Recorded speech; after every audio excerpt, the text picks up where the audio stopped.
Hello there. Welcome. Hi. Hello. Hello, everybody. Happy Tuesday. It's Tuesday. I'm going to be live with Dapper Dinosaur later, if you all are interested. Be back doing that soon. I'm still moving some stuff around, so if you guys see me shuffling, it's because I'm shuffling.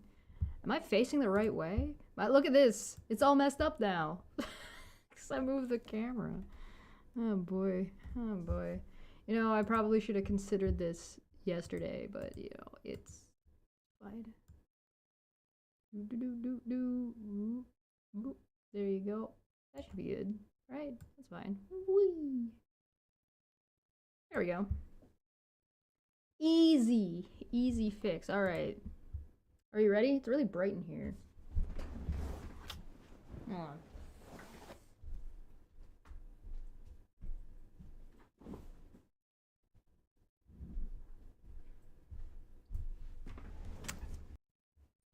A little bit better every day. I'm shuffling. The audio's low. That's probably because the audio is... I didn't change the audio back. Hold on. Let's fix that.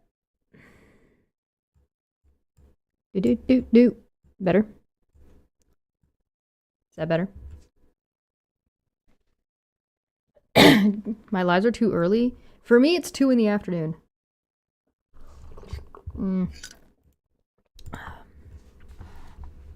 Hello, welcome. Hello, hi. Hello, hi, hello. We've changed our angle a little bit.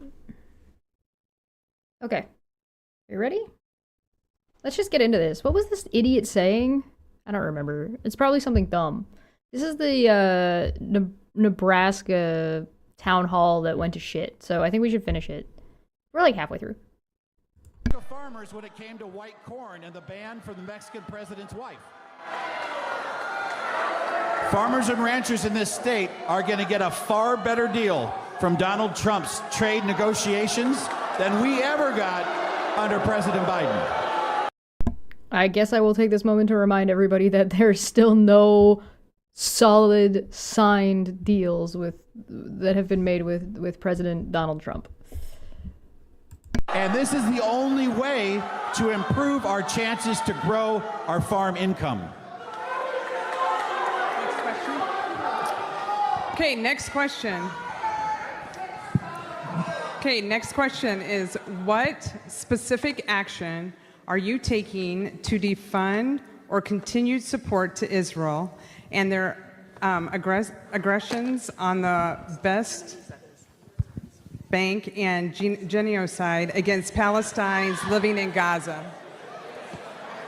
The East Bank and genocide?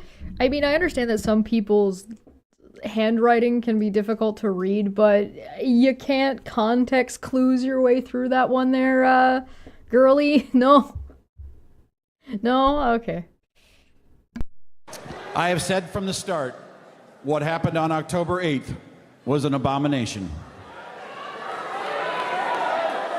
Well, October 7th, sorry. I support Israel. America has no better ally than Israel. And I mean, not anymore. Probably. America used to have more allies. They certainly aren't doing so hot for allies right now because they're treating their allies like shit. Hey, how come you're not treating Israel like you're treating everybody else? What about that? How about we talk about that? Can we talk about that? Like, can we real quick talk about that, like, America is currently treating Israel better than it's treating Canada?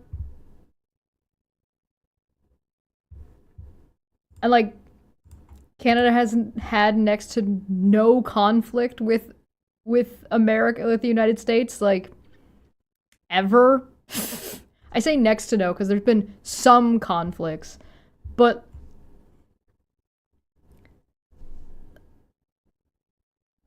it's also like a detraction. That wasn't the question. Oh, right, we were counting how many questions he didn't ask, or he didn't answer, weren't we? He's at 0 for 11. That's 0 for 12 now. He's been asked 12 questions and he hasn't answered any of them yet. They have every right to root out Hamas and these evil terrorists, whether they're in Gaza, whether it's Hezbollah, whether it's the Houthis, whether it's the Iranians. They live under threat of nuclear and vicious attack every single day. I'm sorry, nuclear? Nuclear. From Gaza? I don't think so. I'm gonna go with a no. That's a big fat no on that one. I X to doubt, very much doubt that Gaza and Palestine have nuclear capabilities right now. There has been some discussion about whether or not Canada should go nuclear floating around. It's not like a very prevalent conversation, but it is like something that's come up about whether or not Canada should, because of the way the United States is behaving. And the way like other countries and the way Russia treated Ukraine. So there's talk about it. And it's not like, I mean, the United States is a threat to Canada right now, but so is Russia. And so if we can't rely on America from a nuclear threat like Russia, then we have to rely on ourselves.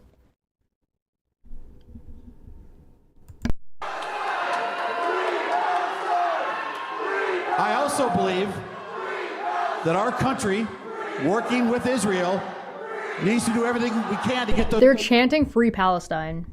Those children food. No American wants any child, no matter the place they live, to ever suffer. Oh, that's just not fucking true. That's just not true at all. You want to talk about the cuts? You want to talk about like how the right-wing rhetoric in the United States has been, why are we sending aid to other countries when there are people in the United States that are suffering? Like, that's been a major talking point in the United States for a long time. So to try to pretend that like the United States is altruistic towards children is absolutely absurd. Like, their president is a pedophile. Like, you're not. What are you talking about? Get off your moral high horse. But you got to remember, we're dealing with Hamas. They use these Palestinians as human shields in their pursuit of terror and destruction. Okay, so then work around it. Are you stupid? Are you dumb? Do you not have precision? Do you not have tactics? Do you not have ways of dealing with this that isn't casting fireball? Magic missile is a spell. It hits the target and nothing else. You don't have to fireball every room, my guy. You don't save hostages and save Palestinian people by starving and killing them. That doesn't help them at all. Regardless, like, this is such a piss poor excuse for incompetence. And the incompetence is being used as justifying like shit treatment. Like, how are you rooting out a Hamas by starving the Palestinian people? Like, how does that help? It doesn't. The answer is that it doesn't. It doesn't actually do anything. In fact, the Palestinian people might be able to help you if they were in a better position to do so if your concern was actually Hamas.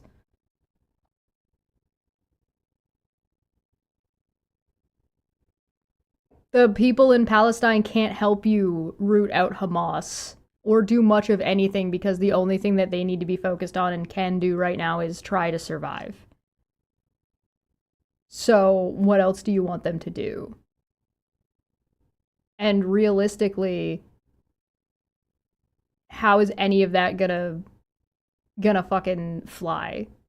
Like, if you force them into a corner between let Hamas hang out in their basement or die of starvation, or if they're like, if you really want to make people sympathetic towards a terrorist organization, starving people is a good way to do it.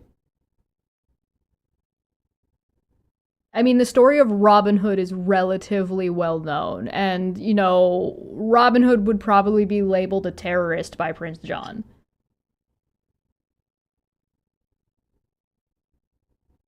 I'm not saying Hamas are good people or whatever. I don't know them. I'm simply saying you're making the situation worse instead of making it better, and you're using incompetence as an excuse to do so. You can't negotiate. You can't... What are the Navy SEALs for? Aren't the Navy SEALs supposed to be these crazy, badass United States super fighters that can, like, go into a place, get a guy, and get out? Like, aren't, like, super specific tactical, like, strikes? No, you're just gonna firebomb the whole fucking place? And if it, like, I mean, if you're gonna firebomb the whole place, could you, like, get it over with instead of just forcing people to suffer and starve to death? Like, what are you doing? What are you doing? If it makes anybody feel any better, Canada has been airdropping supplies into Palestine recently that moved forward, finally. Should have moved forward a lot sooner, but better late than never, I guess. Against Israelis. So I support Israel. I support Israel. I support Israel. Next question. That didn't answer the question. The question is, what are you doing? Next question. How do you intend to ensure the accuracy of reporting on job and economic statistics? Well, President Trump recently just fired the guy and hired the guy that wrote a chunk of Project 2025, so nothing. The answer was nothing.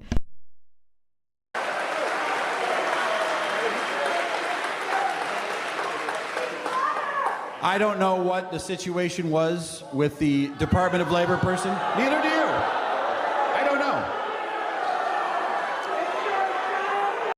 Don't assume what I do and do not know, thank you. I don't know. I can tell you, I've been an employer for a lot of years, and there's always two sides to every story.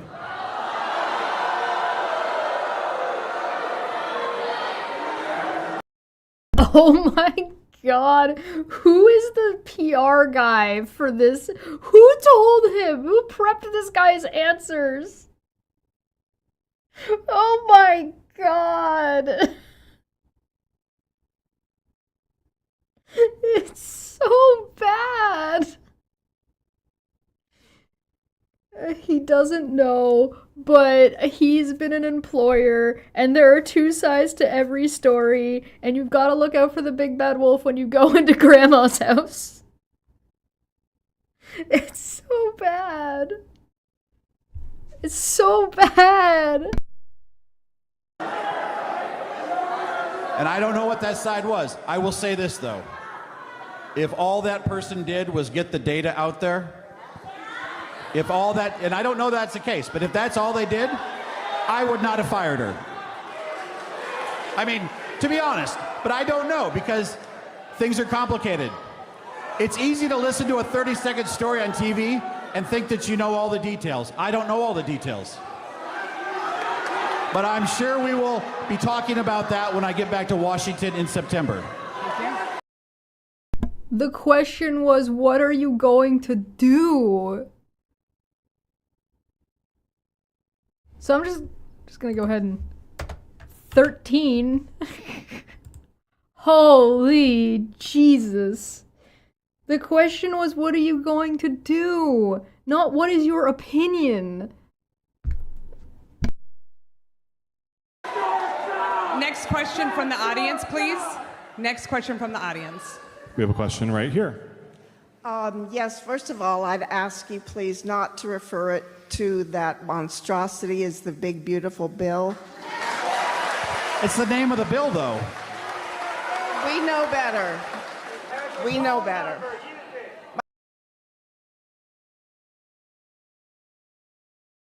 My question concerns veterans. Again, I asked you in March about cuts for veterans, cuts that will hurt veterans.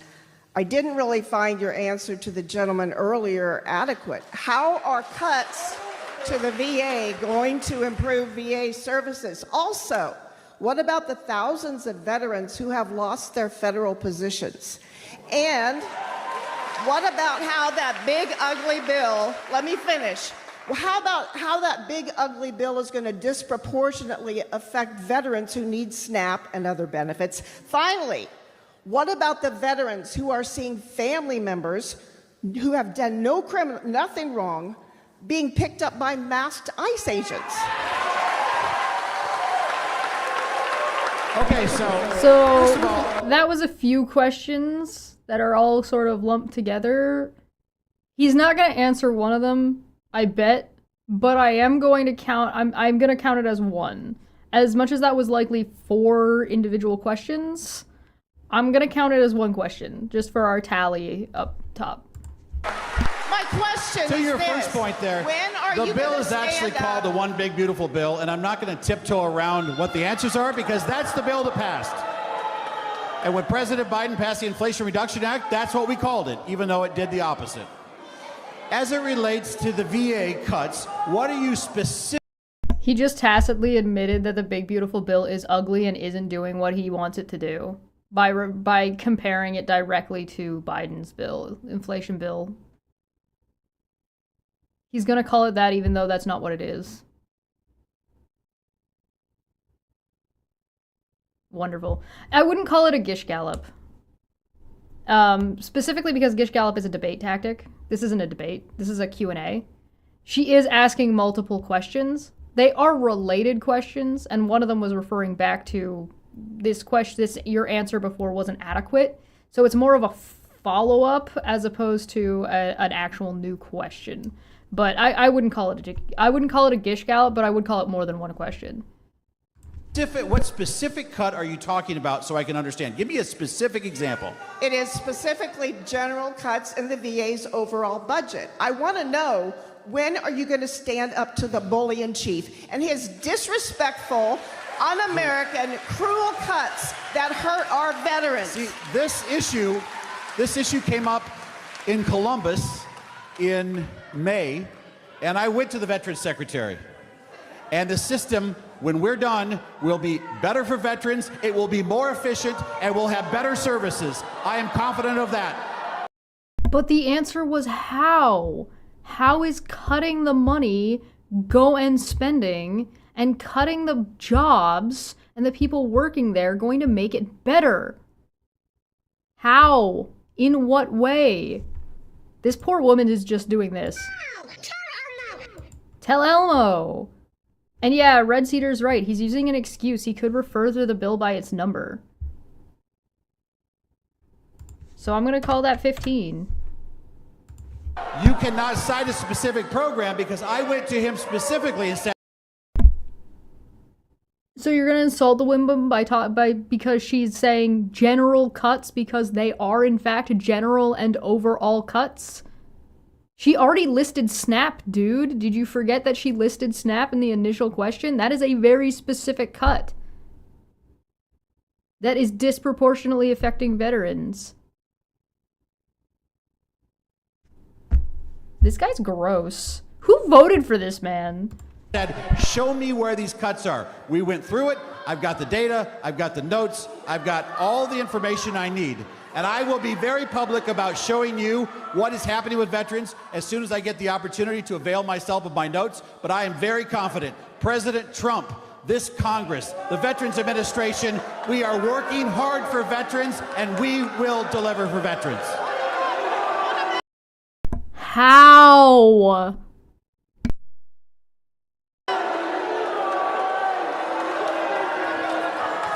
We are protecting veterans. We are protecting Medicaid. We are getting results. and we are pursuing growth. That is what's happening. You are certainly pursuing, and you are certainly getting results.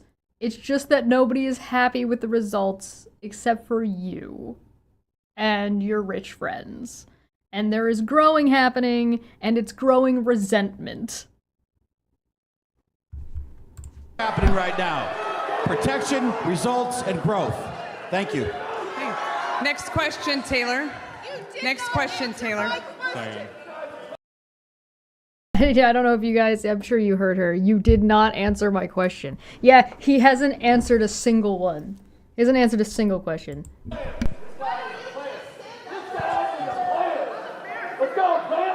Congressman's blood, as the president of the UNL College Republicans, thank you for being here. And these first 8 months of President Trump's has been a momentous occasion for young people looking for job opportunities, buying houses, and starting families. How are we going to continue the momentum that we've made for our next generation and keep the promise of the American dream? I found the bootlicker.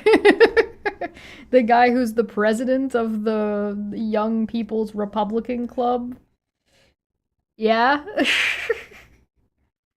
This is the most softball question ever.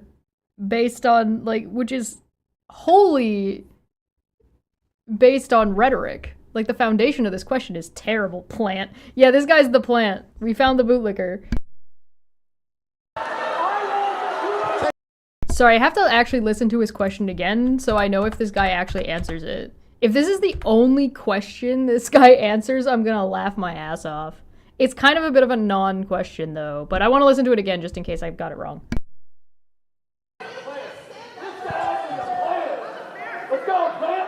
Congressman's blood, as the president of the UNL College Republicans, thank you for being here.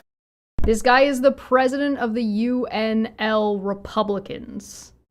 I'm guessing the UNL is like a university in the area.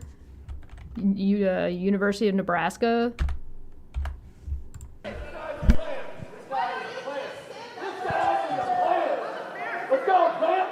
Congressman's blood, as the president of the UNL College Republicans, thank you for being here.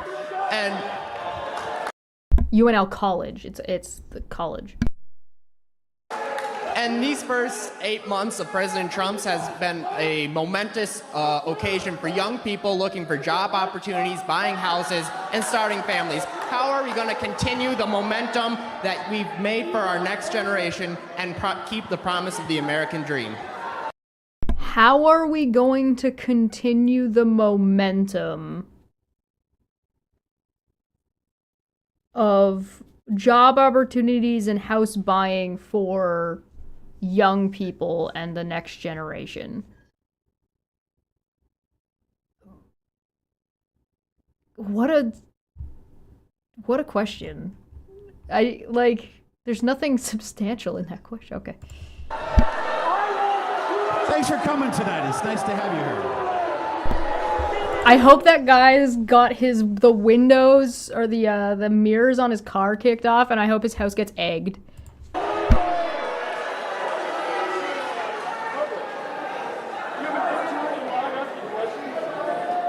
You know, one of the challenges we have right now in America is that a lot of people his age want to own a home, and it's getting harder and harder and harder. And there's a variety of reasons that happens. Right? Number one, whose home insurance premium went up this year? Mine. Okay, we all did.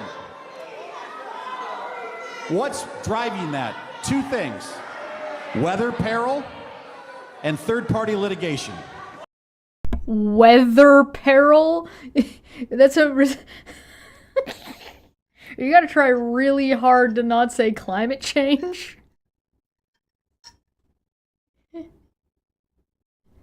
I have no idea how old that guy is. Third-party litigation. This is where a foreign government sovereign growth fund can come into a Georgia state court, hand a plaintiff's lawyer $1.5 million, and that plaintiff's lawyer suddenly has all the experts they ever needed. They game the system for a $20 million verdict, and they walk away with $10 million.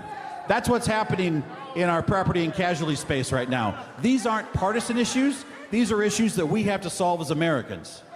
Today, I toured a project here in Lincoln where NeighborWorks Lincoln is building.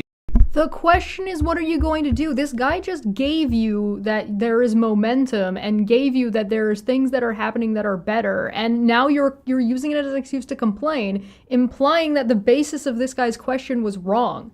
I mean, of course, the basis of this guy's question was wrong. You good people already are aware of this. So if the basis, if your answer, which is so far a non-answer, is complaining in a way that makes the basis of the softball chinchilla question wrong, you've undermined the guy that was helping you.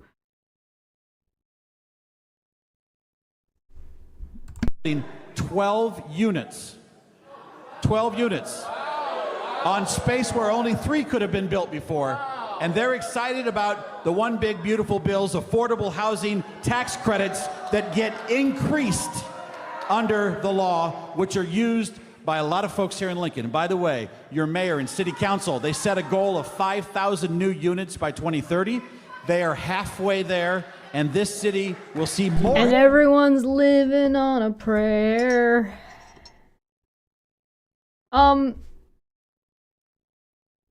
So the answer was nothing? He asked, what are you going to do to continue the momentum? And he hasn't put forward any. It's interesting when and where this guy seems to be able to actually, like, pull numbers out of his ass, though. Housing growth, more affordable housing growth, more market rate housing, and more affordable housing with a price point of $200,000 because of the resources that they're currently using. Thank you. He didn't even answer the softball question. Our question? We have a question right here. God bless you, Congressman Flood, for doing this and what you endured. Congratulations. If God exists, these people are not blessed. These people are doomed. If there is a God. On your nomination to the chair of the Main Street Caucus, can you please tell us how this position will benefit Nebraskans? Thank you very much for that question. So you might have read in the paper, I was recently unanimously elected by 83 members of the Republicans in the House to chair the Main Street Caucus. Ooh. The people whose dick I'm sucking voted for me. Which is a group of people that meet weekly, sometimes a couple times a week, to talk about where we want to go in the House of Representatives. And we believe in passing a budget. We believe in appropriators appropriating money. We believe in medical research. We believe in ag research. We believe in science research. I'm sorry, did he say egg research? Was that egg? Yeah, this is also a softball question. Absolutely. I want you to know that. We also believe in a balanced budget. We believe in a strong, secure border. We believe in protecting. Hold on. Where is Nebraska in the United States? Hold on. I'm opening Google Earth because I want to know what border Nebraska is. I just want to. Okay, there we go. Nebraska. Border with what? You ask. We believe in a strong border from Nebraska? From what? Iowa? Kansas? Missouri? Is Missouri gonna, like, sneak through into Nebraska? What fucking border strong do you need? South Dakota? Colorado? Wyoming? Like, what? Nebraska is 1, 2, 3, 4 states away from Mexico. And 1, 2 states away from fucking Canada.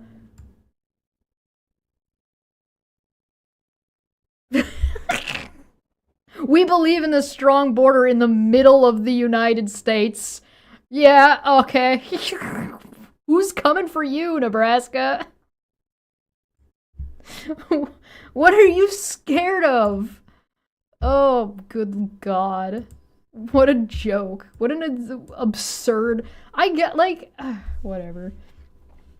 It was odd. I happened to walk into a packet of cellular signal. At the first thing I get is how I discovered I had signal was that Chesh was live with MAGA versus Canada. Algorithm helps goblins. Bless the algorithm. It's because I put gooning in the title of the stream yesterday. Oh, guys, we're really concerned about the border.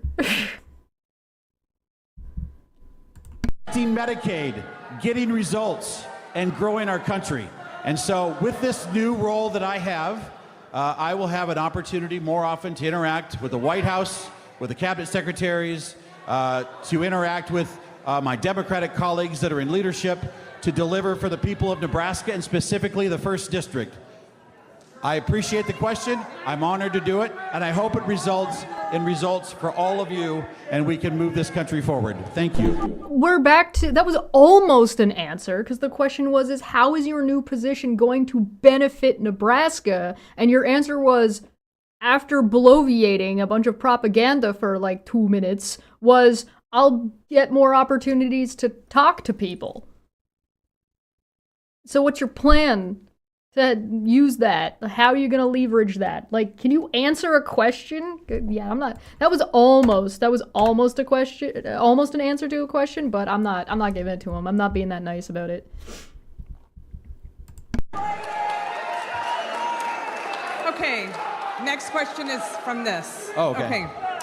You're curious about what the Nebraska's GDP is subsidized by California? Yeah, that'd be a...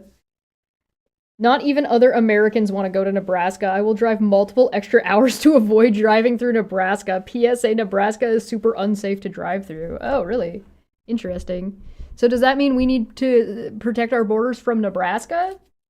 You know, by the way, there's been like a good number since Canada increased its border spending and its border patrol work. Obviously the border between the United States and Canada. We've like stopped so much like fucking cocaine and drugs and guns that were coming into our country from the United States. So, go figure. Representative Flood, I was born and raised here, and I'm a full-time student at UNL. So the recent $20 million in cuts due to declining federal and state funding is deeply concerning to me. With ongoing efforts from Trump administration to dismantle the Department of Education and reduce support who will protect and grow funding for Nebraska's public universities. And if the state is also struggling to fund education due to budget deficits, who makes up the shortfalls? Are we working families, students expected to foot the bill? So, it's a very good question. I would like to remind you all, last week when we were watching this, and he was asked a question in a similar vein when they were like, hey, what's with the big, beautiful bills increase to the debt ceiling? How are we going to deal with that? His response was, we need to increase our GDP.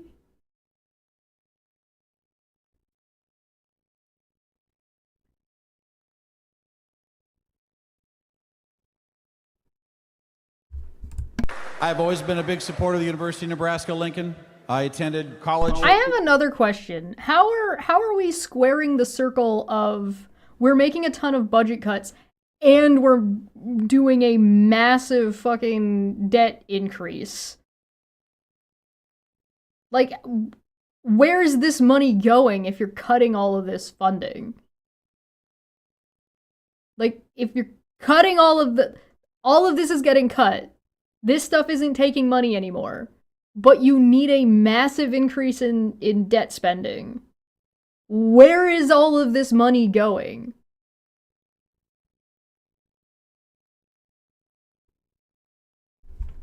Here, I had a great education. My number one legislative priority is getting money for the USDA Ag Research Service. I have met with your professors. I've urged them to stay on the job, to go through this transition with us. We need precision agriculture. I met today. Damn those egg prices, guys. I don't know. With one of your physics professors to talk about this. I believe in the research funding. In some cases, this funding has been temporarily paused. More often than not, that's what's going on. But I will tell you this, there's been a lot of money without much oversight for too long in this country, and there's waste, fraud, and abuse out there.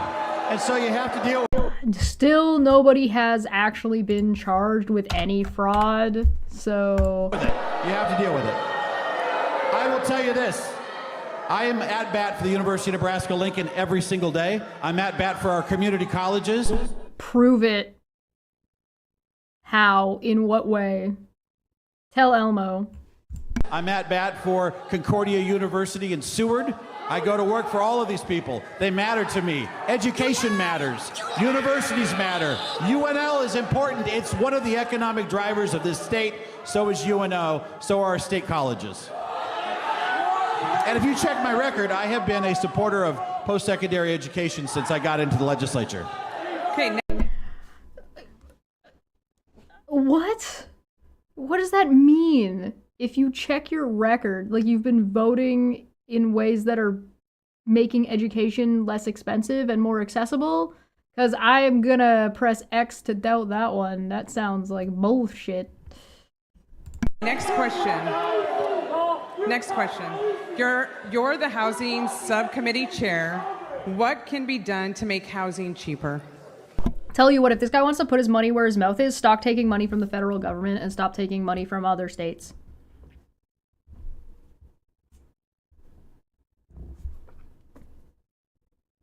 There you go. Well, there's a lot of things that we have to deal with since I got into the legislature. Okay, next question. Next question. You're the housing subcommittee chair. What can be done to make housing cheaper?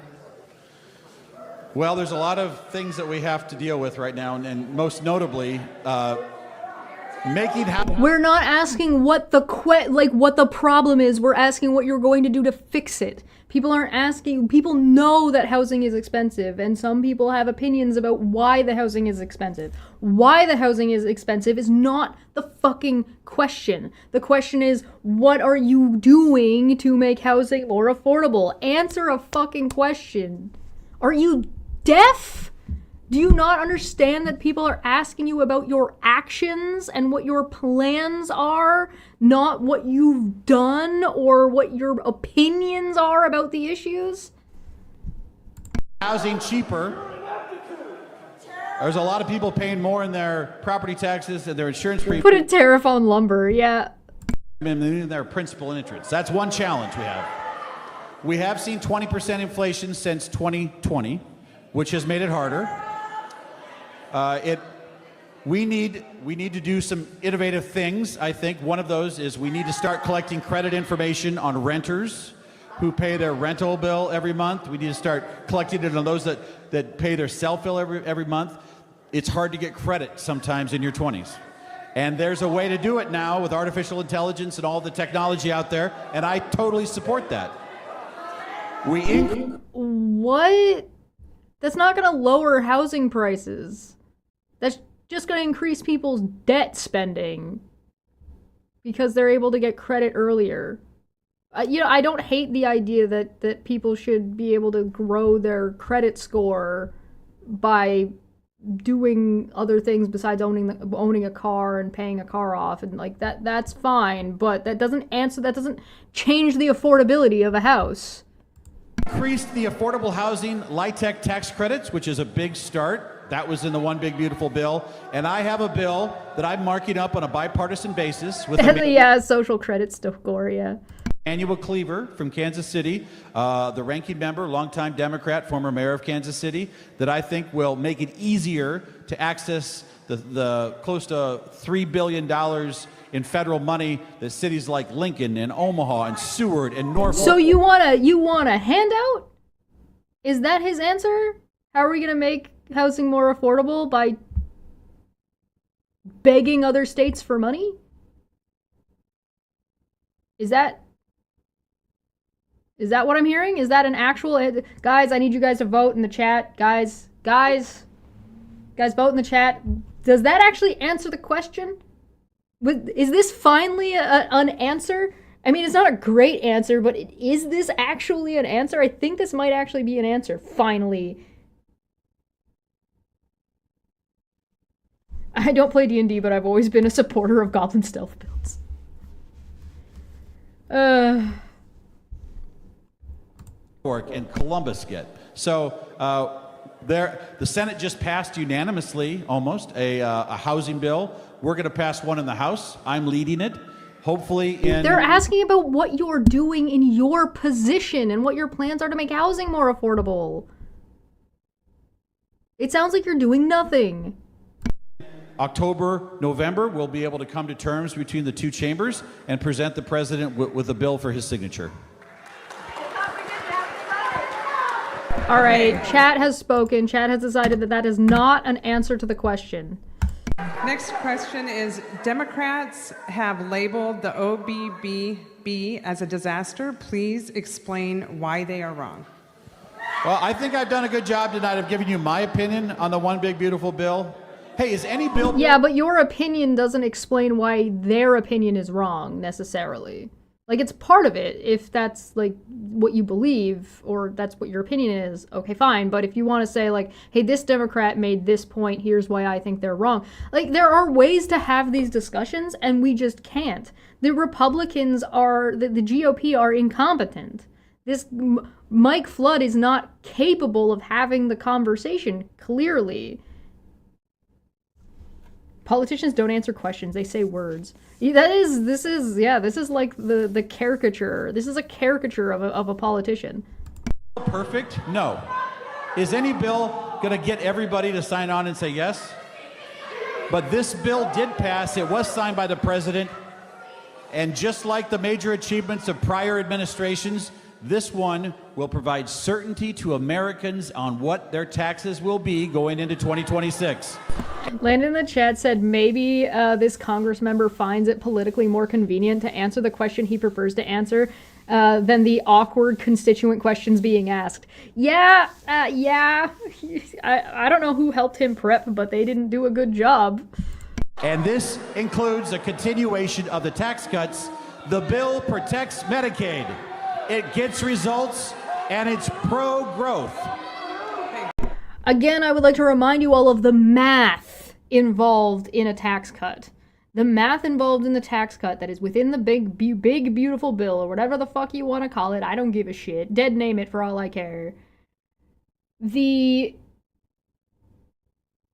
amount of money that you would get back from a 20% tax cut you're cutting 20% of the taxes you're already paying.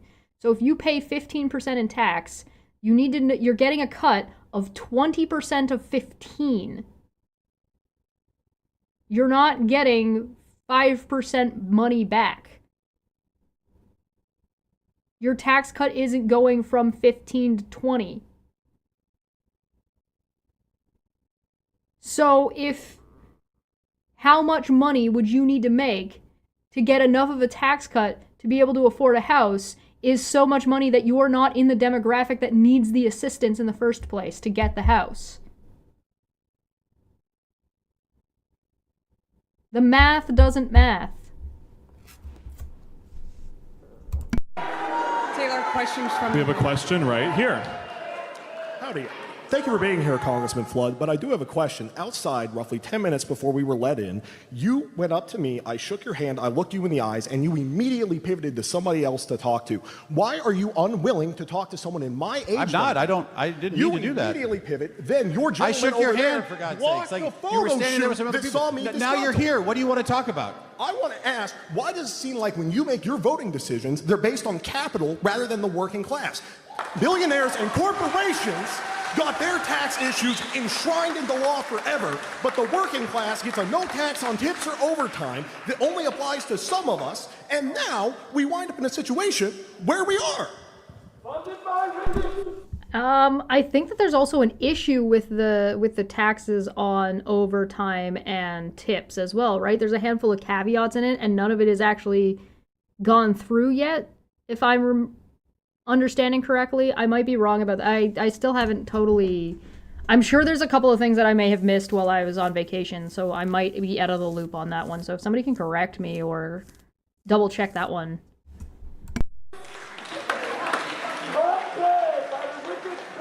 With all due respect, sir, Hey, when somebody accuses you of being disrespectful to the working class and being disrespectful to them specifically, immediately telling them fuck you and being condescending is only going to prove their point. So I'm gonna let you finish what you're gonna say, but I am warning you right now that whatever you're about to say next is gonna sound really, really bad, and you're really, really, really just gonna prove that guy's fucking point if you continue.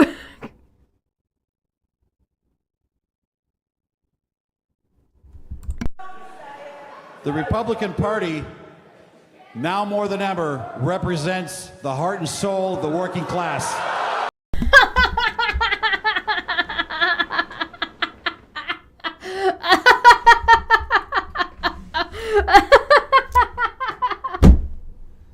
Oh, funny joke.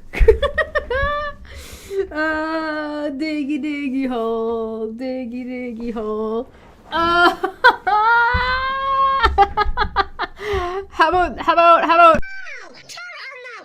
tell Elmo how does the Republican Party currently represent the now more than ever the working class of Americans?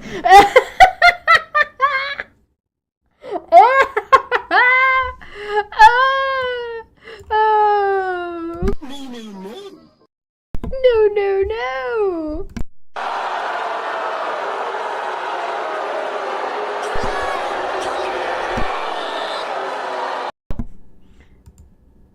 You lie! You lie! Nice.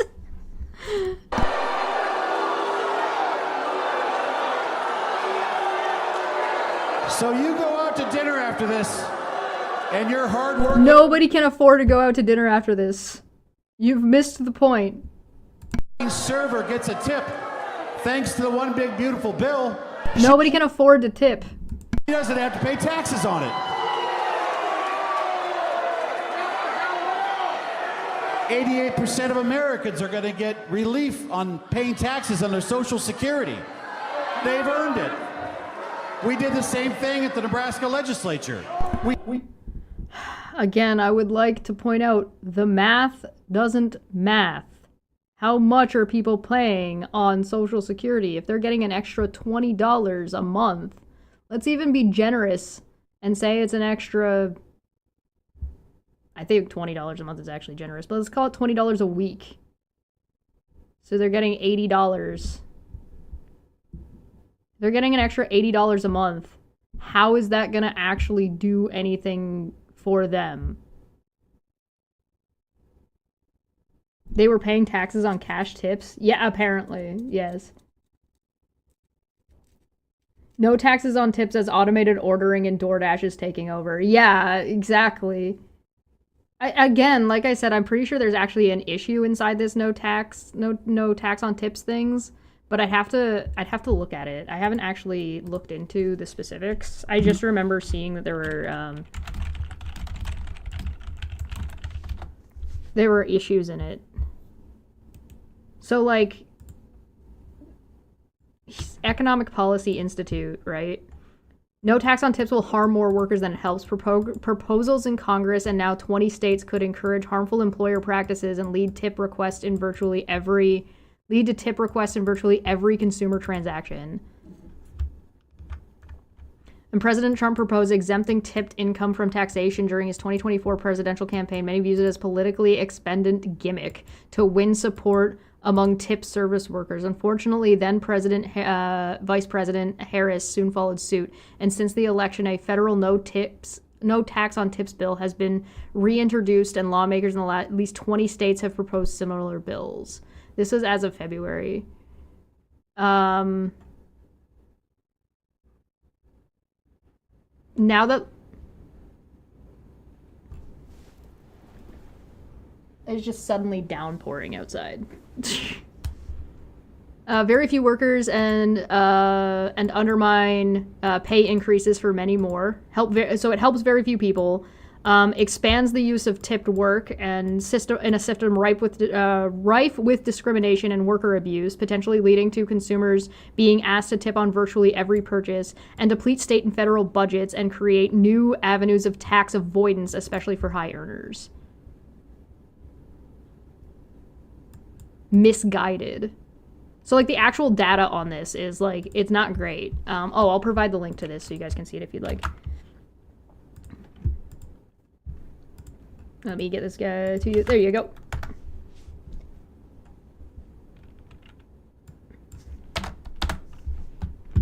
We've increased the standard deduction.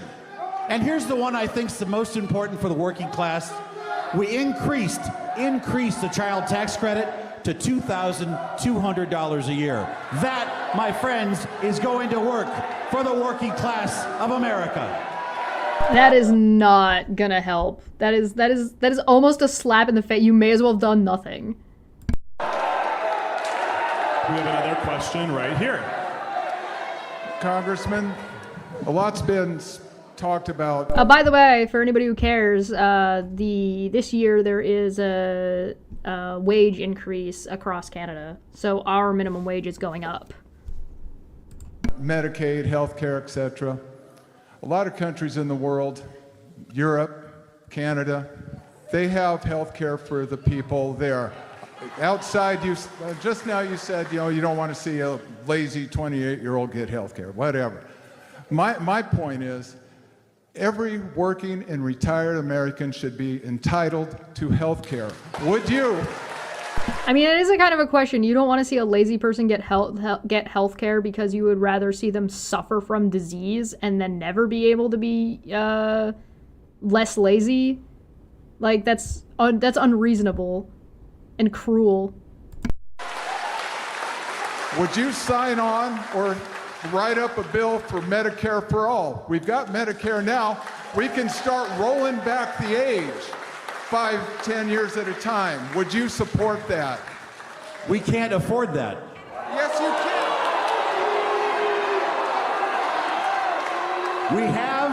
We protected Medicaid. What do you mean? You just said that you're increasing spending and cutting things, so why can't that be where the money goes? We can't afford that. Good God. Does that count as an answer?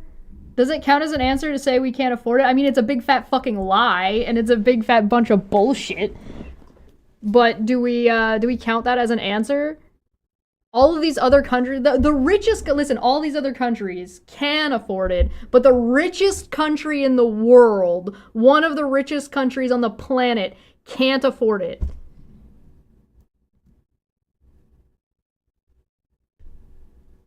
Like, it just seems like complete nonsense to me.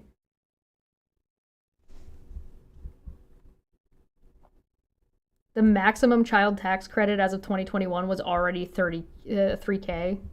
As the safety net for those who cannot care for themselves, who are vulnerable, for those who are able-bodied and working. I will tell you this, and I cannot take any credit for it, President Trump is going to bring down prescription prices because the countries you mentioned have been paying way too little for way too long, and we've been subsidizing them. And if we... That's just not true. That is propaganda. That is not accurate. We're gonna not count that as an answer. Does it cut taxes? Does it go boom? No, then we can't afford it. Does it go boom? We need it to explode. Dean Yates in the chat said America will be under military lockdown by the end of the month. That's an interesting take. I'm gonna actually ask the chat. I think that's a good question. Chat, let me ask you guys. Do you think that America will be? Do you think America will be under military lockdown by the end of the month? Yes, no. I'm curious. I'm just curious about what your guys' opinion are on that one. I think that's an interesting take, and I want to get a vibe. I want to get a vibe check. As a country, I want to pay the same price for the drugs that are in London as they are in Lincoln. And that has not happened for a long time. We've been subsidizing these foreign governments and our socialized health care. This will get solved by President Trump. It will mark the biggest change in healthcare spending in 50 years, and I'm confident that's where we're going. All right, we have another question. We have another question right here. Thank you, Congressman. I too have served 22 years in the United States Marine Corps, and so I have a Thank you. Thank you. Thank you for your service. So I have a specific question for veterans benefits and a local issue. Can you look into Southeast Community College imposing the vaccine requirement on students through clinical requirements that are accepting VA funding for students enrolled in the PTA program? So, for example given, President Trump signed the COVID higher education, stay away from this, and and so we're using VA funding. Sure. And that's a requirement for the program. Okay. And so I was a victim in the Marine Corps of the COVID requirement. That's why I got out. I'm a victim because I was given a choice to do something or not. I don't know if I would agree with that. I don't know if I would agree with that definition. Okay. DC has the lowest crime rate ever. Why does he need the military for? He doesn't need the military. So I'm gonna end the poll. It was 40%, 60% said no, and 40% said yes to do you think America will be under military lockdown by the end of the month? I don't think the United States on a whole will be under military lockdown by the end of the month. Not the whole country. I do suspect that you're going to see increased military presence across America, and that will gradually expand. And you'll see it like it'll be like slow slope expand, and then it'll be like a little blip, and then it'll expand, and then it'll blip, and so you'll see like definitive points where that increase ticked up in specific areas. I don't know what the breaking point of that is, though. I don't know if the breaking point for something like that is going to be civil unrest, or if it's going to be the United States declaring war on somebody, or and who that somebody might be. Do I think that Donald Trump will suspend the vote to stay in power? I don't know, because I'm not sure if he's going to need to, and because like the votes, like this is year one. He's got 3 more years to go. So it's given how extreme and how quickly some of the actions that Donald Trump has taken in his first year in 2025, we're only halfway through the first year. I don't know. I honestly don't know. I don't know if he's going to need to. I don't know if things will have deteriorated to the point where you're seeing, like, I suspect that the best case scenario, this is my opinion. Okay, hold on. I'm gonna come over. This is just my opinion.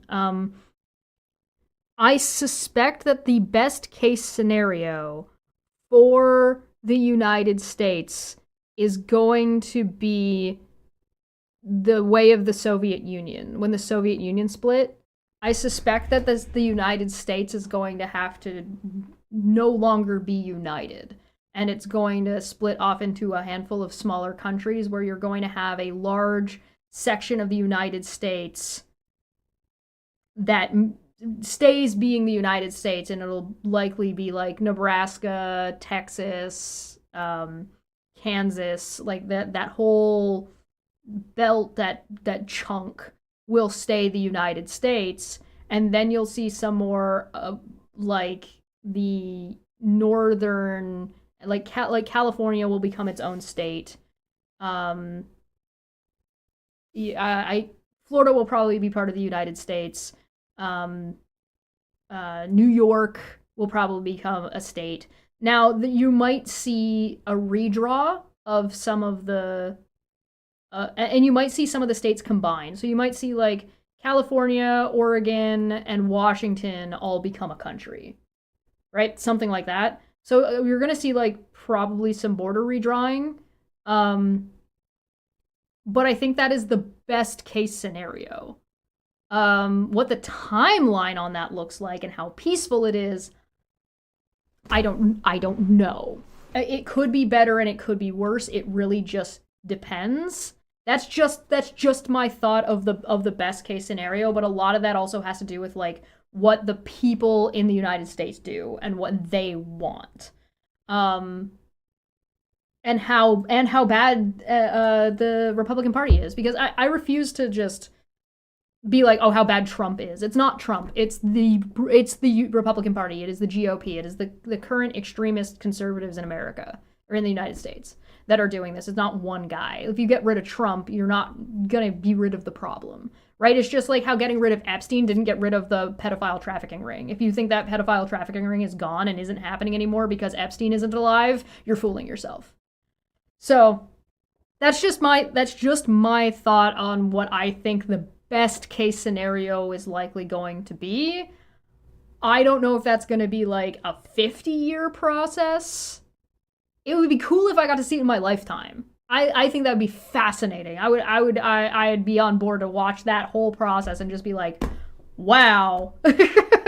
But I don't know. It could be 50 years, it could be 30 years, it could be 10 years. Sometimes when stuff like that happens and fractures like that happens, it's already been in the process of this is an ongoing thing. It's been in the process for already the last 30 to 40 years, if not longer, that this is the direction that the United States has been taking. I think the last time the United States had a chance to diverge or go somewhere else, their last chance was the Biden economy. And so that was their last chance to sort of avoid this. And then it would have to go from Biden to something far more like extreme, but the other direction. But alas, I don't know. That's just my thoughts on it.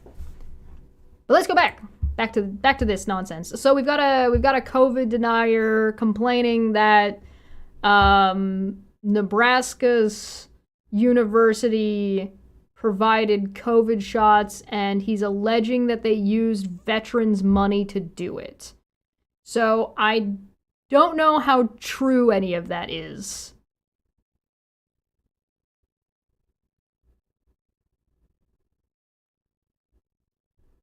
So Landon says one of the complications of the states forming their own entity is that those states are not monolithic. The states contain significant pockets of contrasting political opinions. Yeah, but every country has that. Like that was that way in the like. You don't have to be monolithic to not want to be part of this thing that's going on. So you can still have conservatives that don't want to be part of Trump's United States, right? And I would suspect that there's a lot. Right? I don't think you need to be monolithic. But I don't know. We should discuss it more on Debate Hub, I think. Because I think they need to move the Olympics and the World Cup to Canada. Yeah, we should probably just host it again this year. We should probably just host them. If I were running a country, I wouldn't want to send my athletes to the United States right now. I wouldn't want to send my people or do anything that would encourage my people to travel there. So, when was the last time Canada hosted the Olympics? It wasn't that long ago, right? I wouldn't hate if it was like Australia or New Zealand hosted it.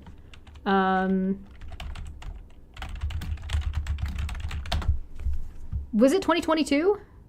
2010 Winter Olympics.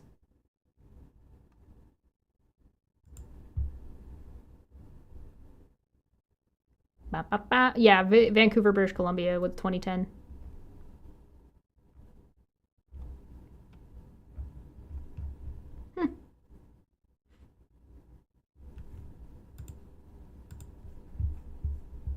Vancouver, yeah. I don't know if we're going to be hosting the Olympics because, like, realistically, I don't know if we could set it up. Although, admittedly, I do think it would be very, very funny if everybody was just like, yeah, no, America, United States, hold the Olympics, go ahead. And then just nobody shows up. Just nobody goes. And everybody's like, oh, damn, what a shame. They spent all that money. Nobody came. Nobody came to my birthday. All right, so yeah, I don't know how true any of this guy's statements are, and it sounds kind of like tinfoil hat, but I want to see what the answer is. Sorry about that. Has that been all rectified since? Has it been rectified? He's literally asking you to investigate. No, it hasn't been rectified. This guy is on your side, and you can't fucking get the question. Good fucking God. I couldn't be happier. My son is now serving, and so I'm thankful for that. I'm thankful for this great nation. I just would ask that you look into that. Yes, we will look at it. Let's connect. Where's Carter at? Carter wears a dark suit, so it's going to be hard for me to see him here. But Carter, can you make your way over here and visit with him, and we'll find that out. And I'll tell you what. Wow, he's really into getting somebody on something really, really fast, like the COVID conspiracy, but isn't in and is deflecting everybody else. I'm still not going to call that an answer to the question, though. Your service. I've talked to a lot of service members that refused to get the COVID vaccine, and they were fired. And President Trump has done his part to restore their position and their back pay. Okay, but what are you doing? Stop talking about what Trump is doing and tell us why are you here? What are you for? If everything is being done by Trump, what do we need you? Like, this guy is literally saying, I'm not doing anything and everything is Trump. It's like, okay. He didn't answer the question and then did answer it. Because the question was, can you investigate that? And he said, is it resolved? And the other guy said, yes. And he said, great. Will you investigate that? How are we going to investigate a resolved issue that's not a problem anymore?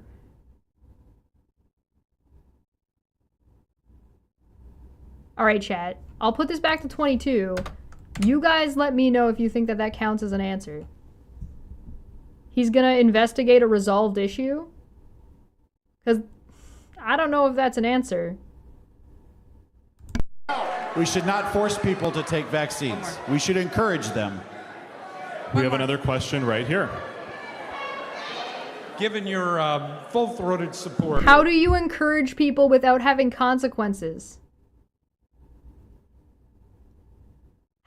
How do you encourage people without having consequences?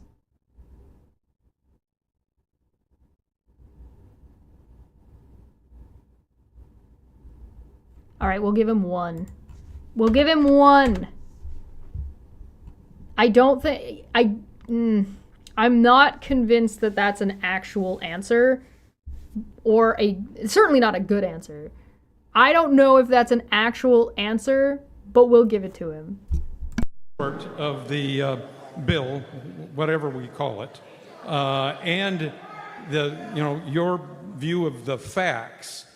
I'd like to know how you expect to pay back all of this debt that is going to be layered onto our grandchildren because we're not willing to make our rich part of our society pay their fair share.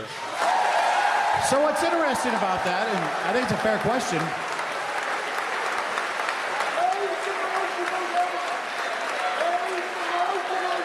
two things are happening here. People in here are upset with me that I voted to cut $2 trillion in spending from the budget. You're also upset at me because I have told you at every single town hall, it is going to be a combination of spending reductions and economic growth. It will take both.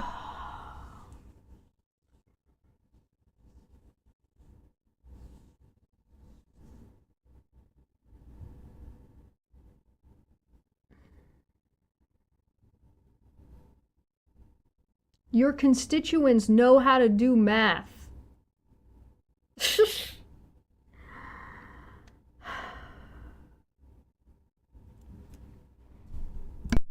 to do it. This is exactly how President Obama looked at it in 2012. It's how President Trump and the Congress looked at it in 2017. We cannot simply cut our way out of this. We have to reduce our spending. We have to continue. Then why are you increasing the debt? You dumb motherfucker. This is why people are mad, because it doesn't answer the question. You're answering with a non-answer. You're saying, hey, we're gonna decrease our spending by increasing our spending.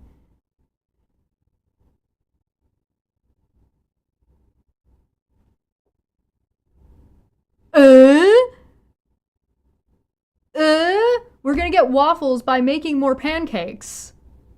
We have 32 pancakes. We need waffles. Well, here's some more pancakes. Well, when are you gonna get us some waffles? Well, here's more pancakes.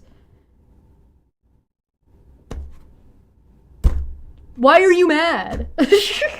Look at all these pancakes you have to eat. Oh, but you're not allowed to have any of those pancakes. Those pancakes are only for our VIP guests. But I'm hungry and I want a waffle. This is not an answer. This doesn't answer the question. Continue the tax cuts, and we have to grow the economy.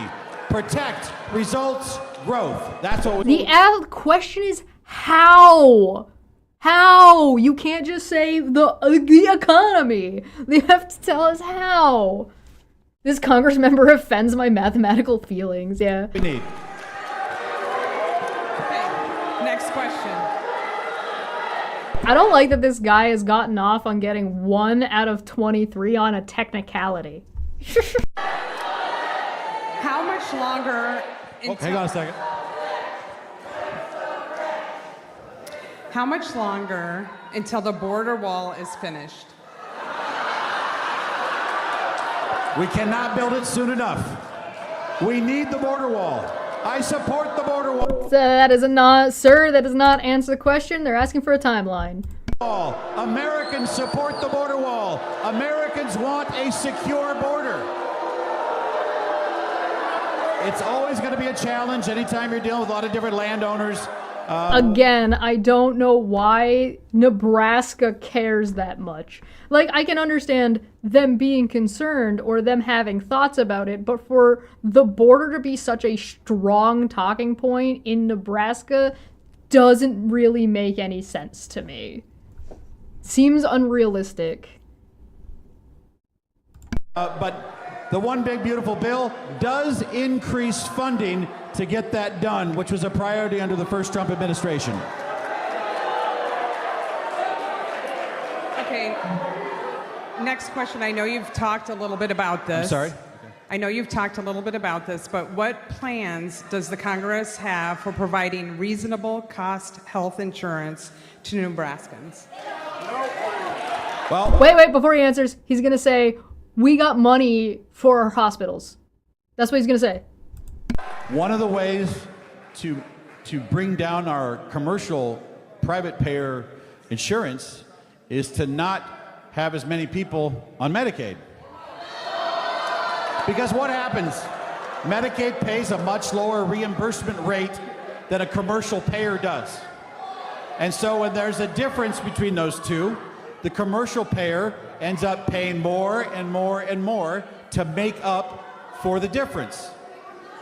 Money does not fall out of the sky. It does not grow on trees. It comes from all of you. And you pay your health insurance.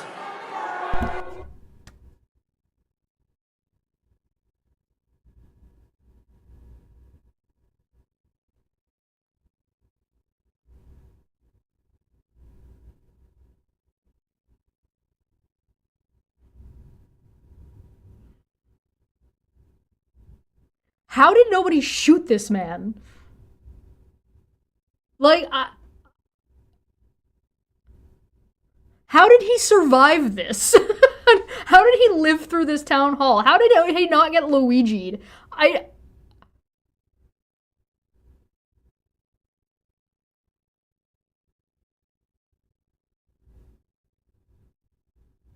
What?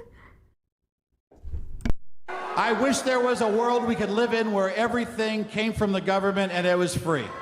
But that will never... You're a communist?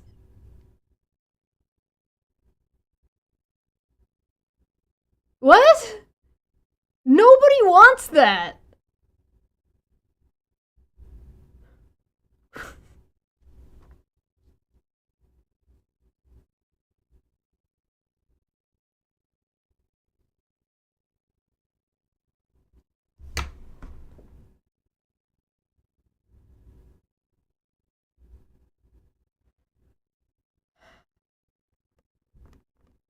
He wants to live in communist China in the 70s.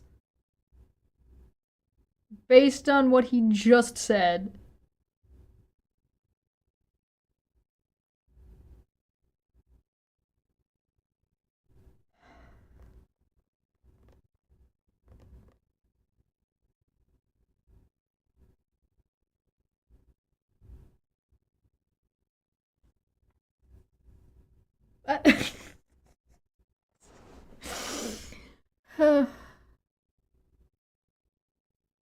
Yeah, nobody's asking for free stuff.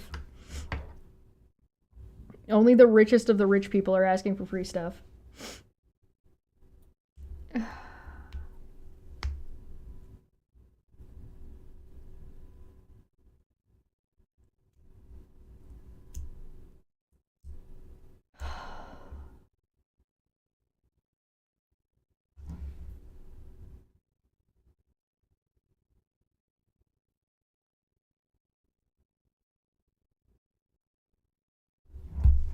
Ever happen.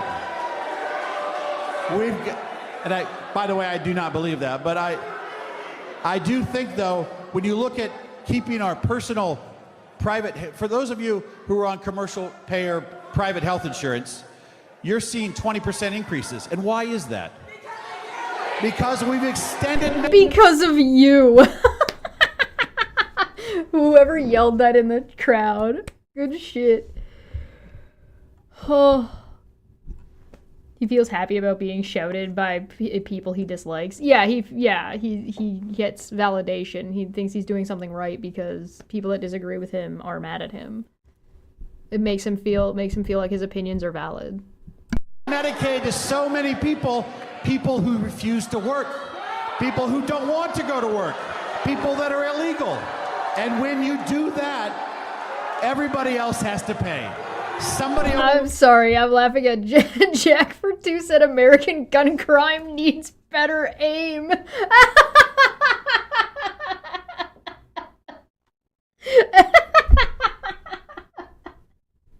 Dark, but very funny. This is such a straw man. Yeah, it has nothing to do with illegals. People who work jobs, whether they're in the country legally or not, that are paying taxes or paying into Medicaid that they don't get access to. So they're actually they're subsidizing you.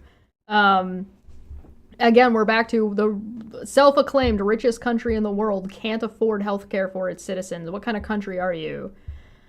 Dan Yates asked, Dean, could there be a revolution if it continues to get worse? I feel like a revolution is inevitable if it continues to get worse. Like there's a bottom line somewhere where revolution ends up being the direction that things go in. It's just a question about what's the breaking point. Always has to pay. That's the way it works. It would be if it wasn't for guns, we wouldn't know America had schools.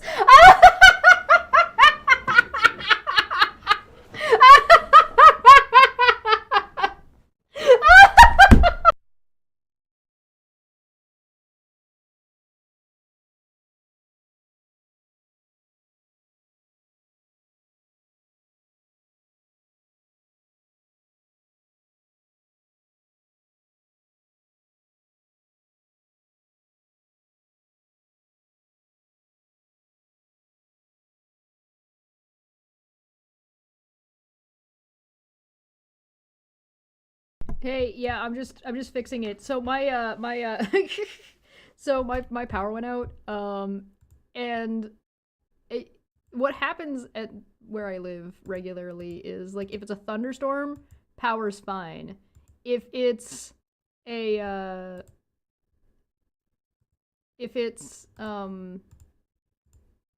like a downpour and like raining a little bit, the power will go out. So the power went out. Low-key absolutely hilarious though. I hurt my throat because I was laughing, so I was laughing and then the power went out and it just made me laugh more. Like I was laughing more, all the more. There we go. I have to, so the power went out and I didn't save my changes to vmix, so I'm just gonna fix this real quick. Oh, that's so funny. Oh my god. Oh my god. Fucking hilarious. That's so... Oh, wrong one. Whoop. Yeah, about there, yeah.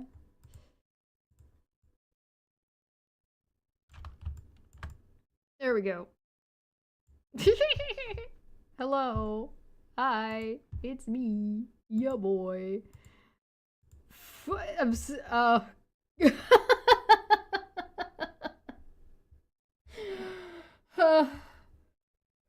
thought you were raptured? So long. Perfectly cut screams. Oh, good God. I just want to get to the end of this video today. That's all I want. Is that too much to ask? Yes. Alright, I put some tea on, so I'm gonna go get that while he talks and says something stupid. I'll be back in 1 second. Private health insurance, you're seeing 20% increases. And why is that? Because we've extended Medicaid to so many people who refuse to work, people who don't want to go to work, people that are illegal. And when you do that, everybody else has to pay. Somebody always has to pay. That's the way it works. Tax the rich then. Tax the rich then. Do it. Do it. Try it once. See what happens. Just try. Just try it one time. Just one time. Just try it. See what happens. It would be great to come to a town hall and have an answer that everybody would agree with, but that is the reality of our situation. The more you make healthcare free, the more everybody else with private pay insurance also has to pay. Oh, okay, then they can choose not to pay for it, right? They can choose to not have private health insurance. What's the problem? I thought that was just capitalism at work. Why do you have to do socialism for companies?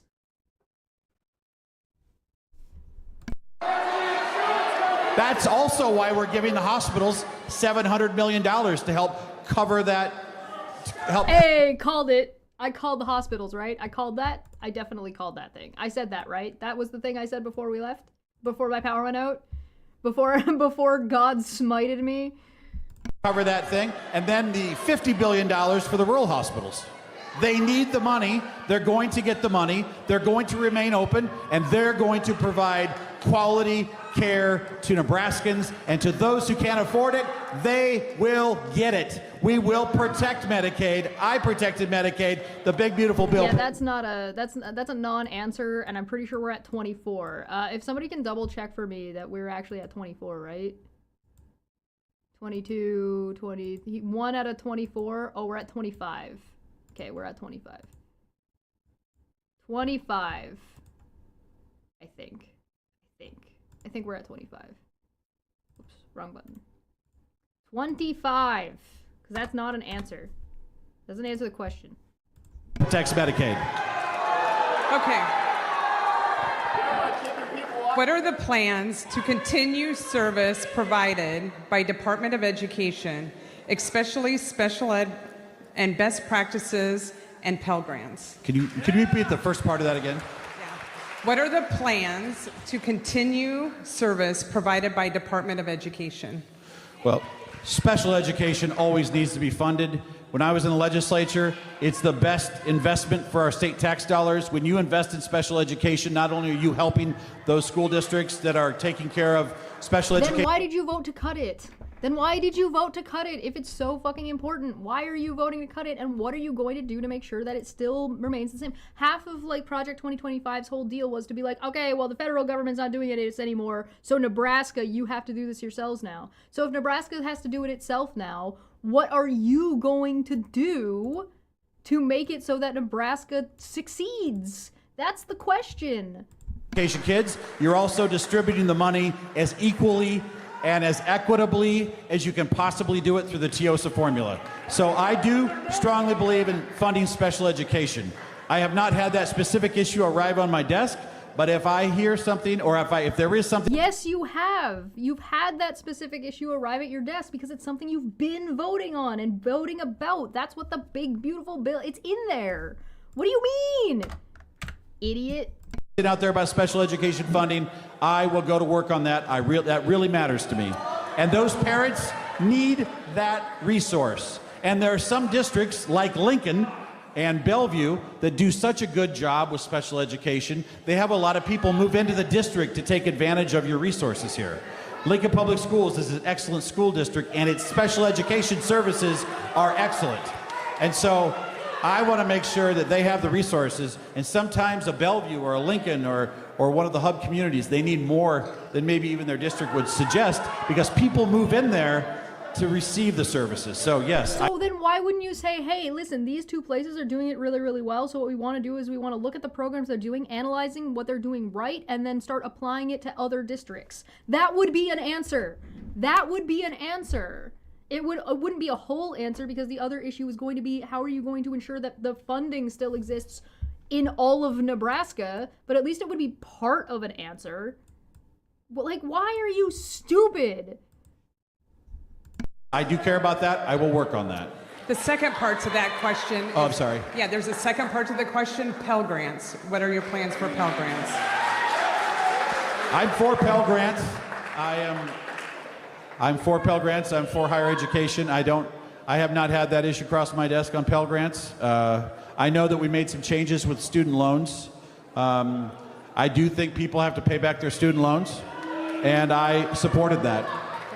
One thing I want to say... By the way, this is such like a misrepresentation of paying back student loans, because a lot of the issue that happens in the United States, and it happens in Canada too as well, it's an issue, is that people pay back these loans and can never pay them back enough. So they've paid back the principal, and they paid back the principal like 10, 20 years ago, and they're still paying off the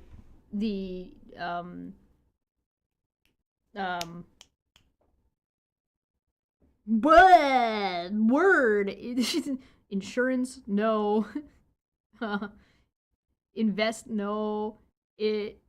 Infrastructure,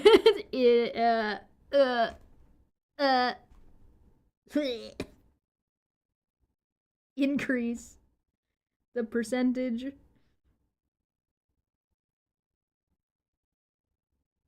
Interest, thank you. Yes, they're paying off the interest still. Because I know that this can be kind of loud in here. Just cap loan interest, or just don't have interest on student loans.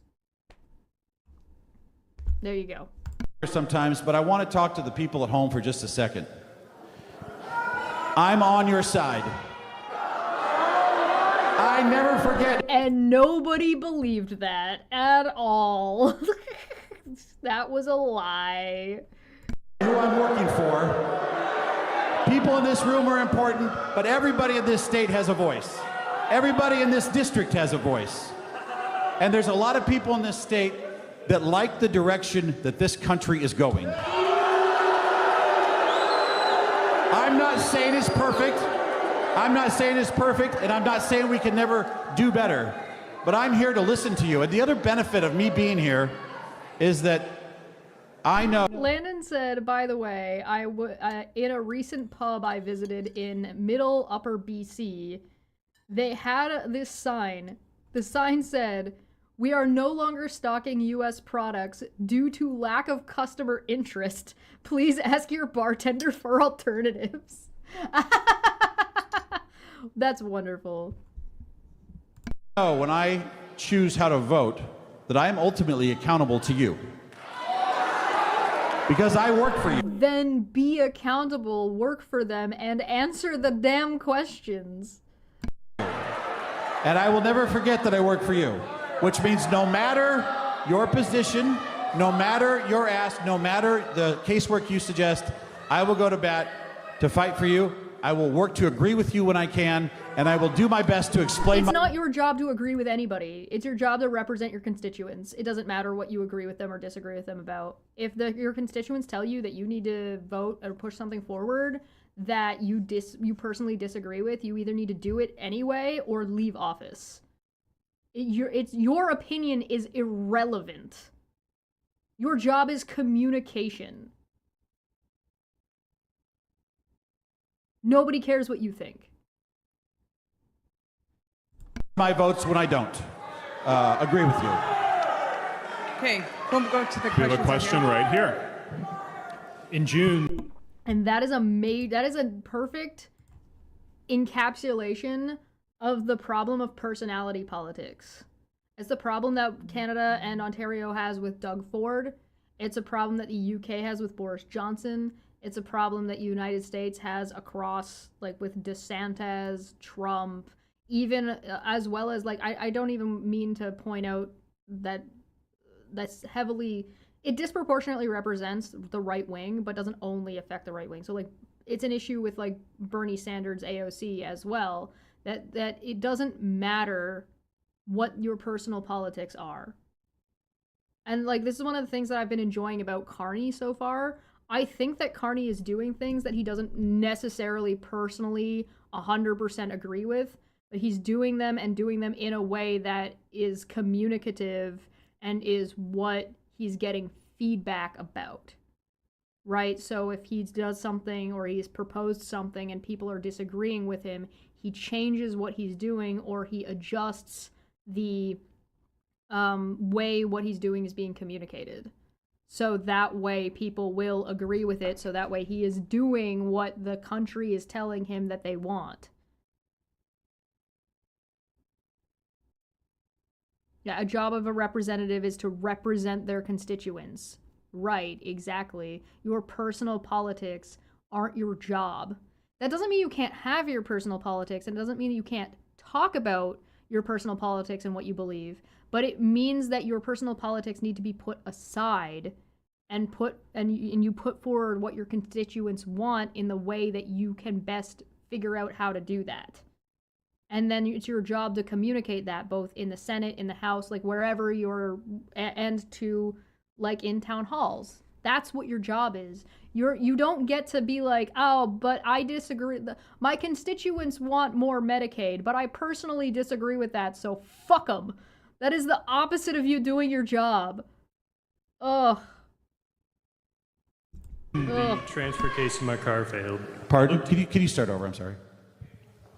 I'm not trying to tell you this.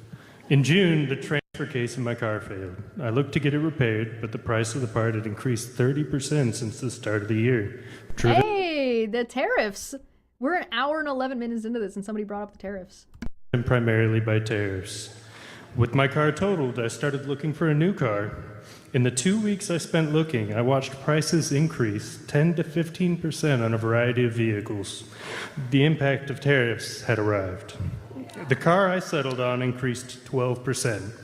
This is more than any tax savings I will see from the bill that was recently passed over the course of the next 10 years. Ooh, this good, very well worded. This is a very well worded question. You, whoever you are, you rock. Good job. When you return to D.C., will you enforce Congress's power over tariffs granted under Article 1, Section 8 of the Constitution? Will you protect average Americans like me? Okay, I didn't get the second part, but I'll answer the first part. You didn't get the second part? You didn't get the second part of you doing the job that you just said that you want to do, and that is your job to represent the working class? Come back to it. We need to be a country that makes things. And we found out during COVID that our supply chains were failing us. We want more American workers. We want to reinvigorate American manufacturing, which means we have to have free but fair trade. Why is it that we have to sell our cars into Europe at a high tariff rate and they sell into our market at much less? If we're going to fix this, it's going to require some decisions that may be temporary, but as we saw during the first Trump administration, our relationship, our trading relationship with Canada and Mexico and China improved, which meant more money for American farmers, better deals for manufacturers. We just have to onshore more jobs in America, and we need to be a nation that makes things. Okay. So no. And also, you don't light the house on fire while you're still in it.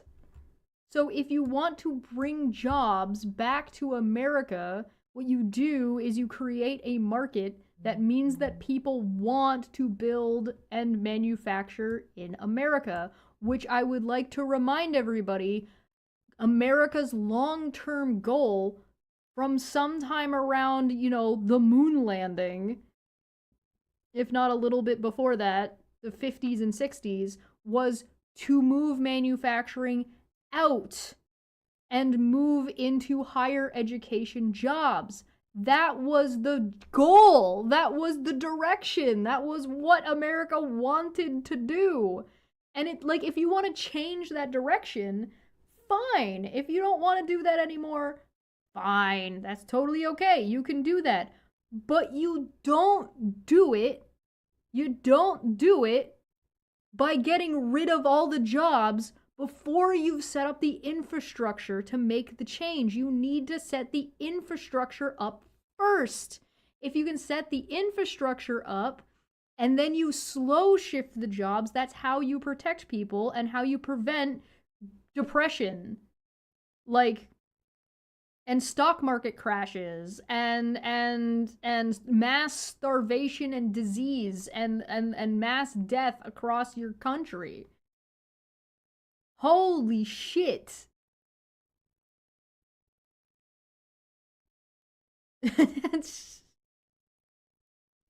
You need to make a market that is viable for it before you fucking take everything away. If you take everything away first, how do you expect anybody to build anything?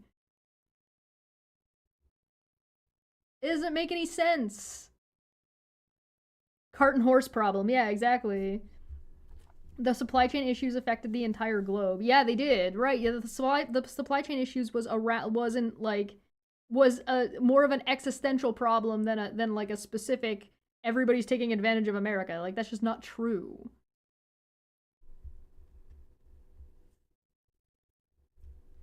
So I'm gonna count this as 2 questions because he's got a second half of the question.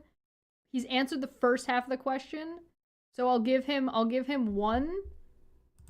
But I think he's gonna get another point for not answering the other one because this isn't explaining how, and the question is how.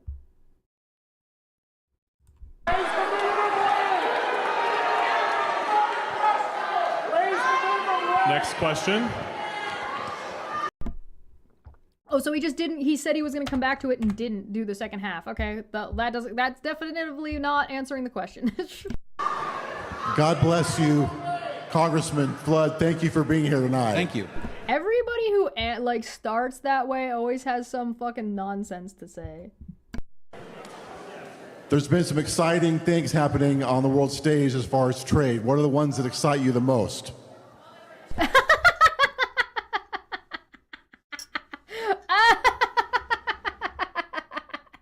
Which one is giving you the biggest boner? The one that is exciting you the most. Can he answer this question? Please be able to answer this question.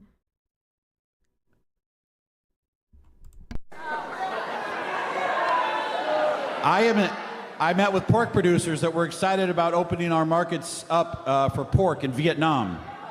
All right, I'm gonna look. Hold on.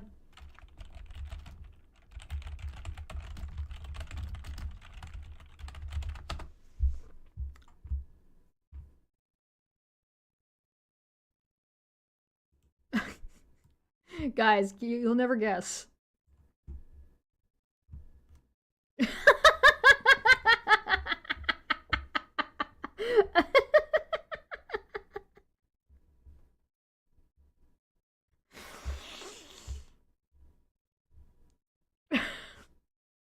In 2021, U.S. pork and variety meat exports to Vietnam totaled 12.2 million pounds, valued at 14.1 million. U.S. pork and variety meat exports were down by 78% by volume, following a record year in 2020.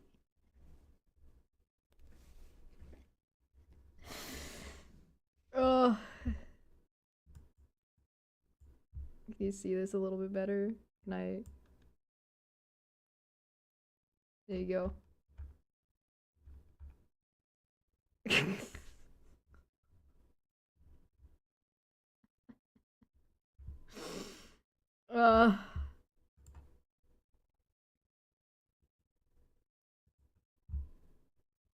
This is from 2021, by the way.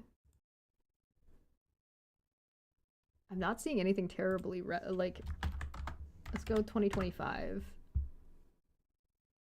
2023.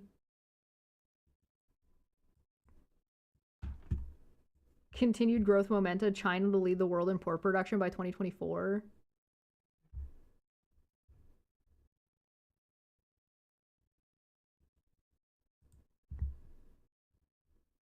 Here's one from September of 2024.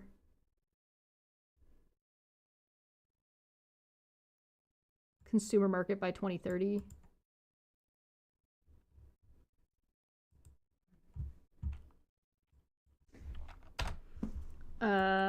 America trade Vietnam.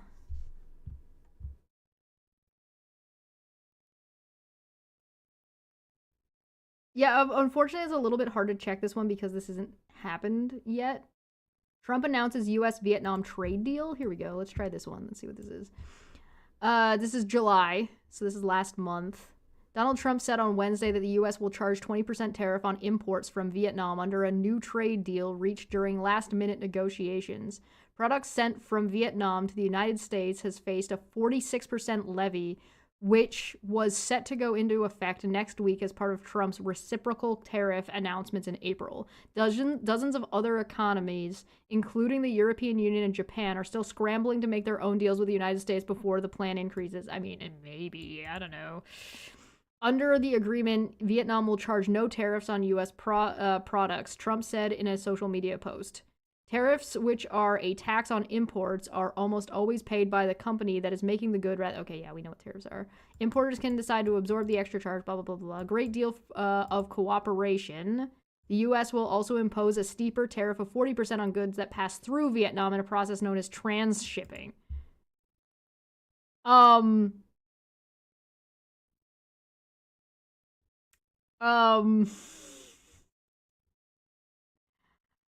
Well, I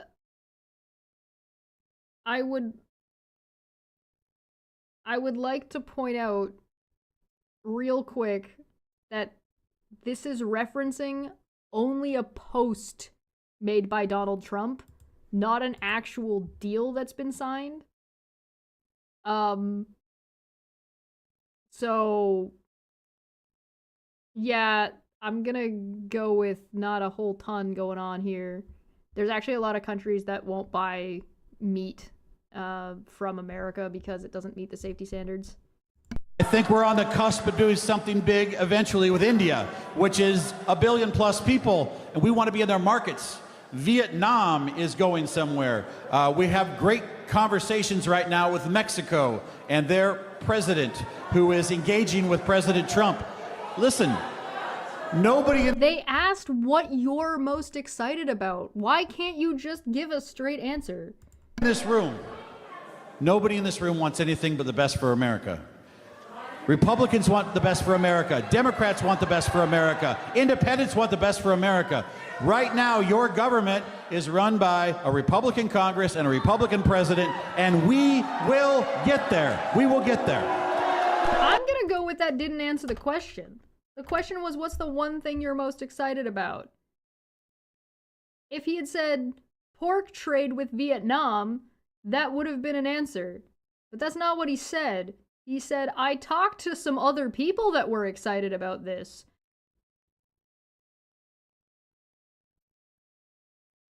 I don't think he knows anything about what's happening on the world stage right now. I don't mean to be mean, but everybody hates you. We have another question right here. We have another question. Hello. Hi. I want to thank you, but I also want to thank Nebraska Public Media for holding this. And I want to... Yeah, thanks, guys. Thanks for giving this to me on YouTube. It's pretty funny. Getting some laughs. I want to thank them for still... Yeah, Landon makes a good point. He says shipping pork into a predominantly Hindu Islamic nation of India isn't going to go well. You know, the thought passed my brain, but I didn't say it, and I'm glad you did. Still doing this, even though they're not being funded by my tax dollars, which I would support. But my question is, it's easy to talk about healthcare research, and yet when the current administration attacks my alma mater, Harvard, it attacks Duke, it attacks USC, UCLA, the first place they cut is NIH grants. So why are you targeting? Do you somehow think that preventing cancer supports anti-Semitism, which is the goal of those cuts? I care about the NIH grants. I do. I care about the NIH grants. I want us to pass a budget so that Congress can express itself through our Appropriations Committee, because in talking to the Republicans that I work with on a daily basis, we support what you support. And I want that in the budget. And I want our Article 1 authority to be respected. And I want that money to go to the places it's doing the best good. And I want that funding for research. So You're cutting cancer research so you can reallocate money to places that are doing cancer research?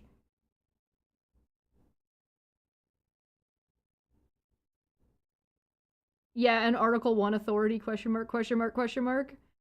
Like, don't you already have that authority?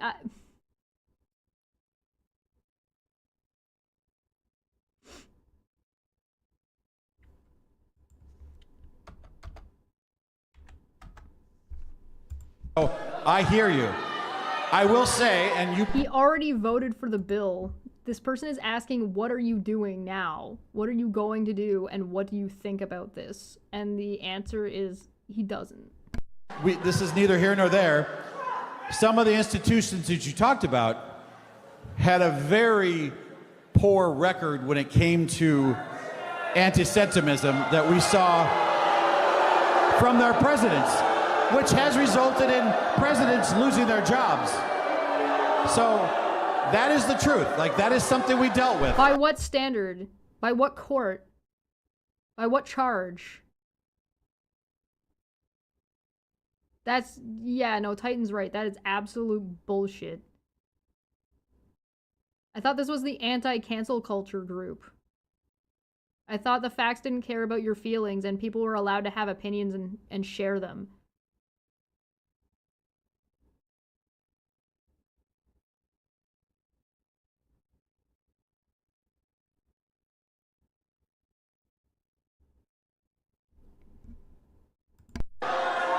But the bigger issue here is, what do Americans want? Americans want cures for cancer. Americans want the best therapies. Americans want... Hey, you know what fucking doesn't enable getting cancer research? Having to throw away all of the research from the past decade and start again because your fucking Mango decided he didn't like Harvard because Harvard told him he was wrong about something. Oh my god, we're almost done. We've only got like 10 more minutes of this. To know that researchers are working around the clock to address Alzheimer's, which is taking more and more and more of our country, and dementia, and all these other things. I support that.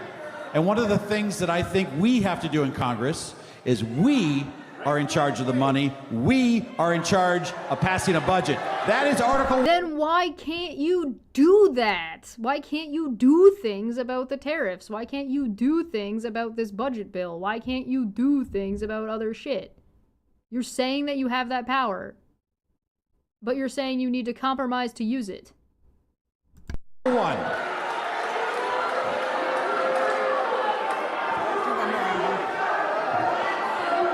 We have another question right here. So I'd like to first start with a fact check. In the last administration for this president, our tax dollars subsidized farmers because of the tariffs. You didn't create... Yeah, the 2016 tariffs. Yep. She's right. Selling their product, specifically on taxes and the IRS. I want to know why you didn't protect us under the Taxpayer Bill of Rights, specifically when DOJ was having unfettered access to our data. We don't know what's happened to it. I sent you information. I brought lots of papers to your office, to your people. I got a canned response. And I'd like to know what your opinion is of the IRS commissioner, and that he is an accountant, he doesn't hold a CPA, he didn't graduate with a 4-year degree, and no one realizes that he's running the IRS. And I'm not personally familiar with him. And Not personally familiar with him. I don't know him personally. I don't go to the gym with the guy. So what? That's not the fucking question. That's a fucking excuse. I can tell you that I went to bat for our taxpayers with the Treasury Secretary when this whole thing started, and it concerned the IRS and a number of different agencies. We have exercised congressional oversight from the Financial Services Committee perspective. We have, not everything is done on CNN. Not everything is done on Fox News. What in the actual fucking asshole shit is that? And quite frankly, if you want to get things done in Washington, running your mouth on TV every single night doesn't really do anything other than maybe get you more donations, maybe. But taxpayer information must be protected. Taxpayer information must be protected. Okay, but she's asking you why you didn't do anything and what you're going to do. Next question. Okay. Okay, one of the barriers to home ownership here in Nebraska is the high cost of insurance, and as you are chair of Housing and Insurance Subcommittee, can you talk about what you are doing to address that? Well, I won't go. Sorry, we need a moment of silence for that lady and all the work she put in and how complete shit she just got dismissed. F in the chat to pay respects to that woman, her time, her effort. We appreciate you, lady. Go over this too long. We talked about it before. There's two big issues. Weather peril. We've seen, our state is now. Weather peril is now a finish your drink. A finish your drink trigger is fucking weather peril. Good fucking God. We are now classified as a severe convective storm state, which means we're rated about the same as Florida or Louisiana from their hurricanes. And you know what this is going to require us to do?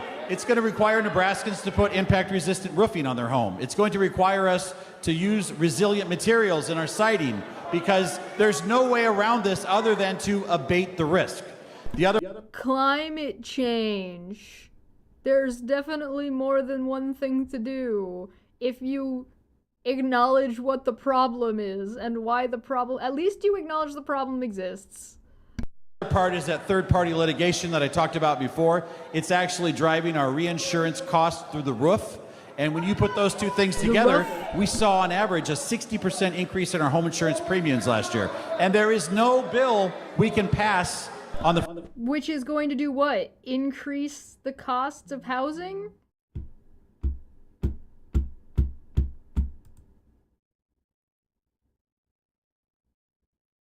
Abate the risk? You mean like if we work towards net zero, insurance premiums will go down? Oh, what? Oh, no. Oh, no. Raincoats, weather apparel. Yeah. The first one, because weather is going to win every time. On the second one, we need to shut down this third-party litigation in our court system and stop the gaming of that. So thank you. Okay, next question. This guy is unfucking believable. Who will pay for the cost of implementing Medicaid work requirements? It costs Georgia $100 million and Arkansas $24 million. Well, the good news in Nebraska is our Medicaid Didn't they destroy and get rid of like a bunch of the weather detecting stuff?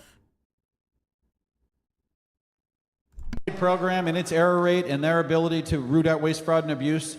We have a state law since 2008. If you're here illegally, you're not getting Medicaid. And number two, so then why did you all need to change anything? You just said, oh no, we gotta stop illegals from getting Medicaid, and now you're saying, oh, illegals don't get Medicaid. So then what are you talking about? when you have a unemployment rate below 3%, almost everybody that's here has a job. So this is not going to impact Nebraska like it's going to impact states like California, like it's going to impact states like New York. That's where they've been handing. It doesn't, so why does it matter? Why does Nebraska get to decide the way California spends its money? California's already giving you money, Nebraska. Why do you get to tell them how to run their state? That's not up to you. That's up to them and their constituents to vote on that. You don't get to disproportionately put pressure on California because you don't fucking like what they're doing. That's not something you have power to do anyway. Talk about biting the hand that feeds you. Like, what are you doing? Handing out free health care to illegal immigrants for a long time. That's where people choose not to work and they get free health care. We all end up paying that, but that's No, you don't. You don't pay that. California pays for that. You don't pay for it all. Why? Because Nebraska is subsidized by blue states like California. California is paying for that. California is paying for your Medicaid too. Unbelievable. California is so big and has so much money and so much infrastructure that California is like its own country worth of, like it has a GDP that is comparable to straight up other countries on its own. So what the, you're unreal, like this isn't an answer to the question. This is just propaganda. It's just lies. Not Nebraska. That's not Nebraska. I'm not saying there isn't waste, fraud, and abuse that can't be eliminated, but we are far ahead of the game on that. We protected Medicaid. We protected Medicaid. Okay, what is your plan to ensure Medicare doesn't get cut further? Okay, so there's a question. What's your plan to ensure Medicare doesn't get cut further? Our bill did not cut Medicare. If you were over the age of 65, this bill did not impair in any way. Medicare doesn't get cut further. Okay, so there's a question. What's your plan to ensure Medicare doesn't get cut further? Our bill did not cut Medicare. If you were over the age of 65, this bill did not impair in any way. It protects Medicare. It didn't touch Medicare. We've talked a lot about Medicaid, but to those watching at home, if you are over the age of 65, regardless of your income, you are eligible and qualified for Medicare. You lie! You lie! Okay, we'll go out here. We have a question right here. That doesn't answer the question. Just because this bill didn't do anything to it doesn't answer the question of how you're going to protect it in the future. Even if what you said was true, that doesn't answer the fucking question. Thank you, Congressman. My name's Chris Backemeyer. I'm a fifth-generation Nebraskan, and until recent events, I was working in senior national security roles in Washington at the National Security Council and the State Department. Thank you. I worked for Democrats, Republicans over 20 years, faithfully, worked on counterterrorism issues, on the Iran nuclear program. And throughout that time, I always tried to spend some time thinking about how average Nebraskans, people like my family, teachers, farmers, grandparents, parents, how those decisions would impact those people. So I'm back in Lincoln now, and I wanted to see what my representative was doing for the people of Lincoln. And I see this new bill that transfers trillions of dollars of wealth from working class Americans, people that are sitting in this room, to billionaires that don't even live in this state. And so my question is, I know who I work for, but who do you work for? You work for billionaires out of state or people in this room? When you look at the bill, this was a middle-class tax cut.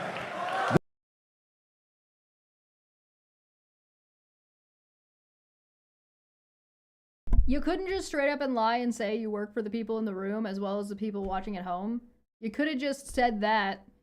If you had just said that, you would have been lying. Like, people wouldn't believe you, but at least you would have been trying. This bill is a middle-class tax cut. It's absolutely true. $1,600 to $2,700 a year. No tax on tips. No tax on Social Security. No tax on...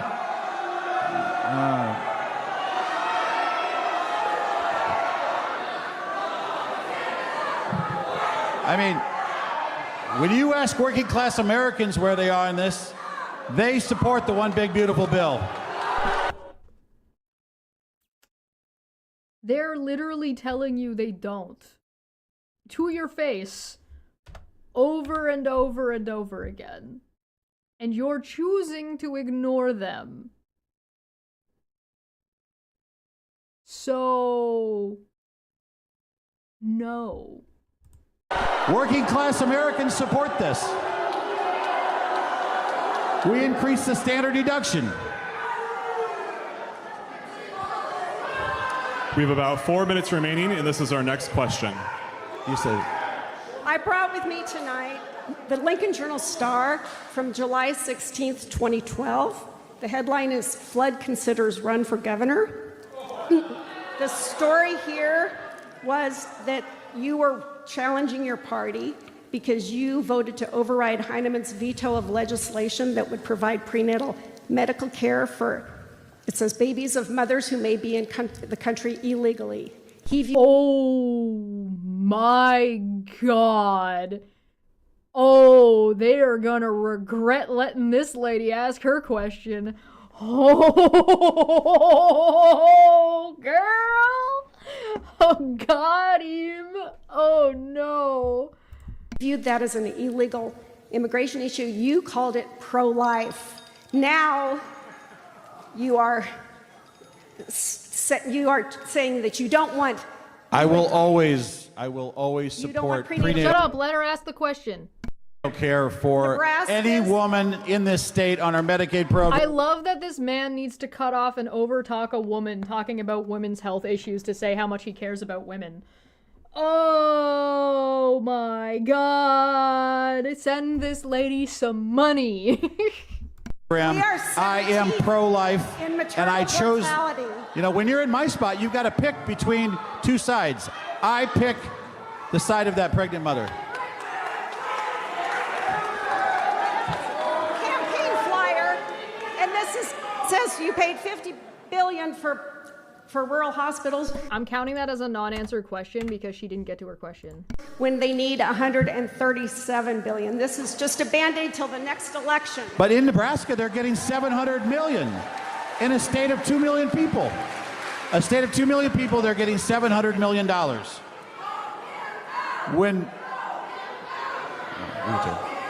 Where are we at on time? We have about 3 minutes left. I fucking knew it. Like, that lady asked her question and they're like, yee, get me the fuck out of here. I don't want to, we let this woman talk for 30 seconds about women's issues. Get us out. I gotta make sure I hit my 627. Where's my guy with the cue card? Where is it? Right here. Oh, there he is, okay. Yes, sir. Congressman, Somebody just yelled, you're a fucking pussy. regarding your opening comments and the slides that you had on your televisions, I didn't rehearse this question, but when I saw those, I was surprised. H.R. 1 does, in fact, address Medicare.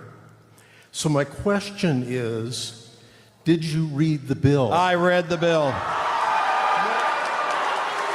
I read the bills. Okay, so you read the bill and you're just lying to people then?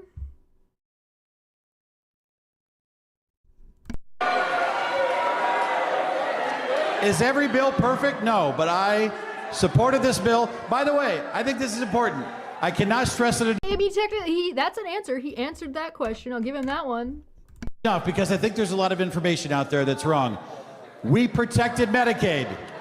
We cut $2 trillion out of the future debt. We worked to get results, and this bill builds for growth. Here's the deal. I want to say a couple things. Thank you to the University of Nebraska-Lincoln.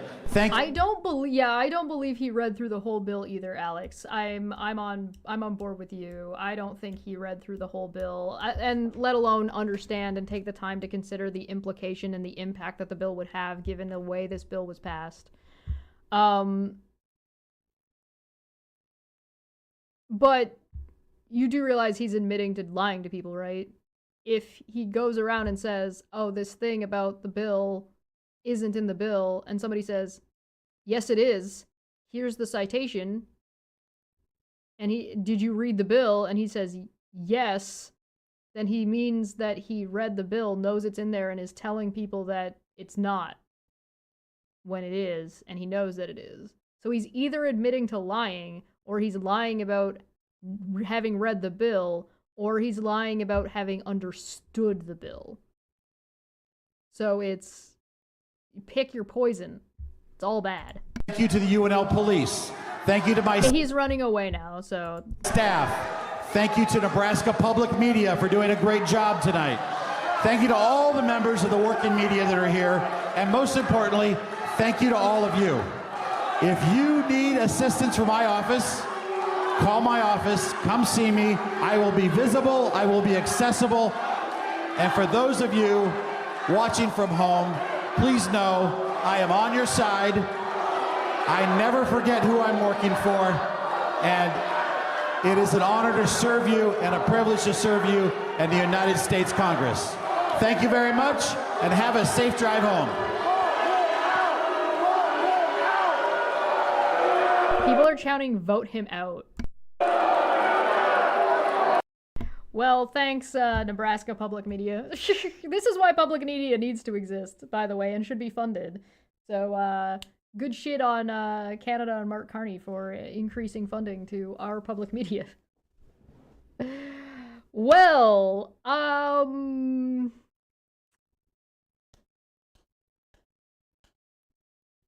33 questions were answered. One of them was on a technicality. Out of 40 questions. 37, 38, 39. Yeah, out of 40 questions that were asked, he answered 3. Ow, oof. Newsflash, just now, breaking news. U.S. court says Trump's Doge team can access social security numbers and other sensitive data as an answer to the Doge question. Yeah. That's new? I thought we already knew that.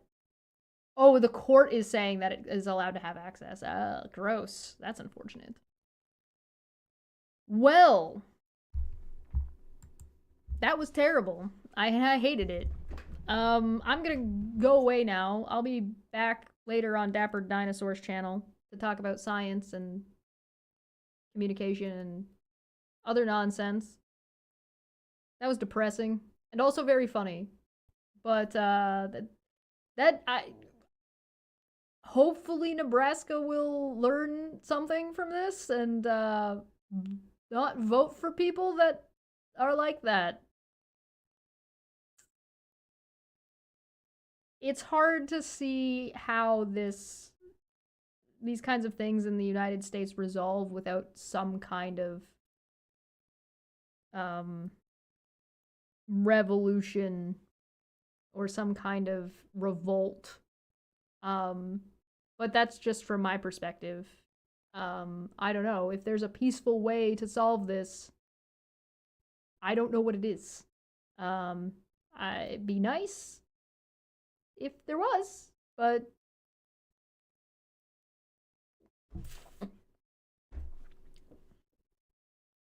I stand by my I don't understand why America or why the United States cares so much about their Second Amendment rights if they're not going to exercise it.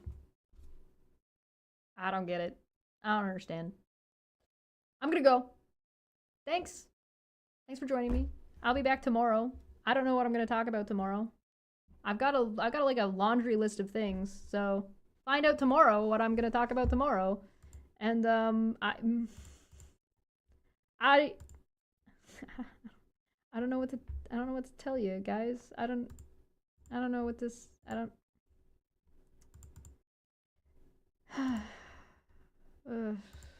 that's bad. That's really bad. I don't know. Good luck. See you later. Bye.